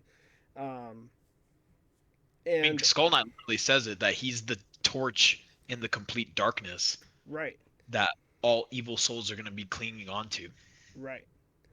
That being said, right, I don't know if there's going to be, because so thinking back on that chapter where Griffith is turning into Femto, and you were telling me, right, that there's like the missing chapter and all that stuff. I haven't read the missing chapter yet, so maybe I could be wrong when I say this, but it almost felt like Griffith wasn't all the way there, like mentally, when where he's talking about how he's drowning, right? Or that he's falling or whatever he's saying. It is my thinking that Griffith as Femto might not fully be aware of what he's doing, and maybe that he's allowed temptation, just like in like a biblical sense, right? Because I mean we're mentioning demons and God at this point, and I think that he's allowed himself to almost be possessed in a way, right? He's let his ambitions and temptation just like enter his soul, you know what I mean, and just fully corrupt him at this point, to where Griffith is no longer there, and Femto is like a it's like a separate personality, right? Like it's like this dark persona of Griffith that's taken control of this body that is Griffith's body. It's this evil demonic form, and the Griffith we know has been buried below the surface, and Femto's in the driver's seat. You know what I'm saying? That's sort of the vibe that I got. And you see stories like this where I don't know if you've ever played Cyberpunk, but the same kind of shit where you're in this character's body and you're sort of trading places with who's like in the driver's seat of the body, and it kind of gets pretty metaphysical and like kind of weird and shit. Um, but I think, I mean, as far as like the themes of evil and demons and shit, possession isn't a far cry, you know. Uh, and I think maybe there's gonna be a time where Guts might have to save Griffith, and that might sound insane, but I think they're very well. Again, the story could go multiple ways, but in my head, right, Guts will have to fight Femto and bring Griffith back. Like, what do you think about that? It's hard for me to say because I've read it already, but I like your theory, man. I do. I I I mean, because either way, Griffith is still a bad person. even though that Femto is in the driver's seat, right? That's true. I just think that Femto is the accumulation of everything that's bad about Griffith, but fully in the forefront of his character, Cranked up to 100. cranked up to 100, right? Yeah, Where like that's a good point. It's not like it's he was a good guy that well, think about it, right? Whenever he tells Guts to kill Julius, and he ends up killing Julius at Adonis, right? He asks Guts, he's like, "Am I cruel? Am I cruel?" Like, yes. You know what I mean? Like, yes, you're still like, he's so blinded by his ambitions, his dreams. He doesn't even see that he assassinated a count and his son as a bad thing. So he's so blinded by his own ambition and his dreams. Something as crazy as assassinating a child and his father doesn't even seem bad to him. So I think all of his evilness, all of his like bad about him is fully cranked up to 1,000 and all in the fucking driver's seat. That is Femto, you know? do you again, kind of like with the where I was talking about Star Wars, right? Take Darth Vader for an example. You take a look at the dark side and Luke Skywalker, right? And going to Return of the Jedi, he says there's still good in him, right? Mhm. It's And we know, he's trying because Darth Vader is like the dark persona of Anakin, right? And I don't know if you've watched the show Kenobi, but there's the part yeah, where he's dueling Obi-Wan and his mask is cut open, half, and you yeah, can see the duality change where he's like fucking split personality between Anakin, and you can hear yeah, like Anakin's voice coming through. yes. You remember that? And even on that part, I don't know if you noticed, but like The you could the see the color. blue. Yeah, the blue, and then it fucking turns into red as he starts talking as Yeah. Darth Vader. Yeah. That fucking, on a side note, bro, Kenobi, people hate on that shit, but dog, that fucking show was fire. It was pretty good. I did not care for the main black chick that was the villain. She was annoying as fuck. Like Yeah, I that's just true. I just wanted Kenobi, bruh. Yeah, that's And true. they tried to like make too much emphasis on that bitch, but side tangent, right? My, my Yeah. my point is though, even as I don't know if you've looked too much into the Star Wars lore, like the comics and shit, but there's a bunch of really fucked up stuff Darth Vader has done, right? I mean, probably nothing as bad as Griffith. I don't think Darth Vader's out here Yeah. raping people, but um, He's killing kids though. He's killing he's younglings. fucking slaughtering people, man. Like force choking people, like whatever, right?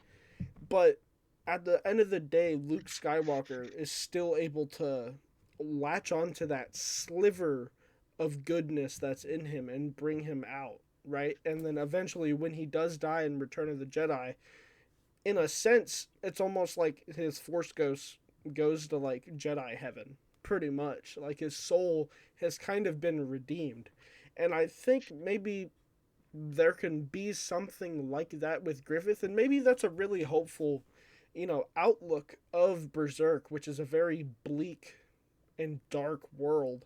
And maybe that's not what Miura has in mind at all, but or had in mind rather, or what Studio Gaga has in plan or like has in motion. But it's just something thematically that I can see possibly working. You know what I mean? Yeah. Yeah, for sure. I could definitely see that. But I mean, who Uh, knows? yeah. It's Just an idea. yeah, it's definitely up for interpretation. Uh, at this point in the series, like what the fuck is even gonna happen? Um, yeah, you're in store for some good stuff, man. I don't know if you're gonna like the conviction arc as much as I do. I just think it's like Black Swordsman, but like fucking cranked up to 100, bro. Like it's just dope. It's metal, and That's You not really get to see. that's not where the boat stuff happens, right?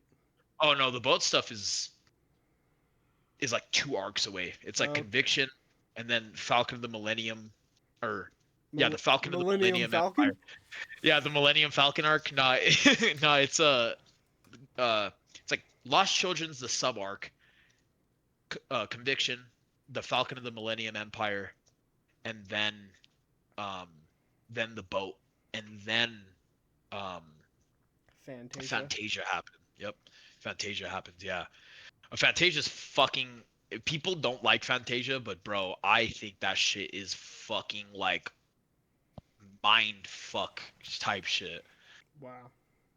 But Dude, yeah, I think you're in for a good fucking. I can't wait to continue, man. Like it's only gonna get like it's gonna be a fast paced read for me personally. Like from here on out, it's gonna be fucking awesome. well, before we wrap this up, I just want to. I know I've told you privately, but I want to reiterate that I am more excited to continue with Berserk past like post Eclipse than I am to have read the Golden Age. Uh, Oh yeah, I think me and you are in the same boat.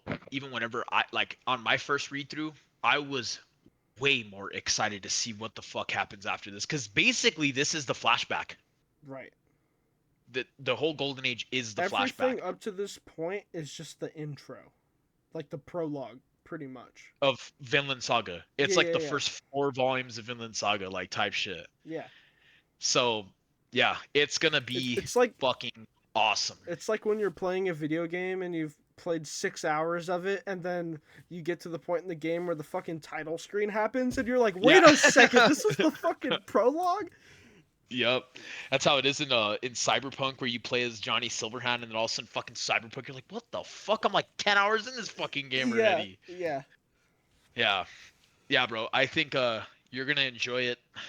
I really genuinely hope that you'll enjoy the later half or the later 3/4 as much as I do. Um I think you will. I think you will. If you're excited for it, if you're not like blinded by the whole glaze fucking fest that is the Golden Age, which it's still fantastic. Me and you literally both gave it a 9. yeah. Um, you're in for some good shit, and there's a lot, bro, like that I don't even remember. Like, there's some shit in the conviction arc that is like totally like don't remember. There's some shit in the boat arc. I mean, literally from this point on, there's a lot of shit that I don't even remember because I was just so like into it that I was like, you know Yeah, what I mean? Now that we're kind of analyzing and really looking into all of the different points of it, I think there's going to be a lot that I'm missing and that you're going to pick up on that I'm going to miss and I'm going to pick up on that you're going to miss. So for it's going to be sure. a great time, man. That's I'm what I fucking love excited. about doing this, man. I think this episode has been one of our best yet, man. This has been Oh, awesome. hell yeah, dude. And I loved your reaction to the demon fetus, dude. Oh yeah, Like that shit. I was literally waiting to fucking tell you like on that's why I wrote it down because I was like, dude, I am not forgetting to tell him about this shit. yeah, dude. That's Because fucking crazy. it was something that clicked in my mind rereading the Black Swordsman arc on like the anniversary of Kentaro Miura's passing. I Mm, was like rereading the Black Swordsman arc and I like saw that dream and I was like, "Oh my fuck." Like it clicked. I was like, "Dude, that's literally the demon fetus that happens after the Golden Age." So it's like, dude, yeah. So I'm excited, brother. I'm excited. But we appreciate everybody that has made it this far. Hopefully you guys enjoyed this video. Like Luke said, it's been one of our best videos. We had very little hiccups, if any at all.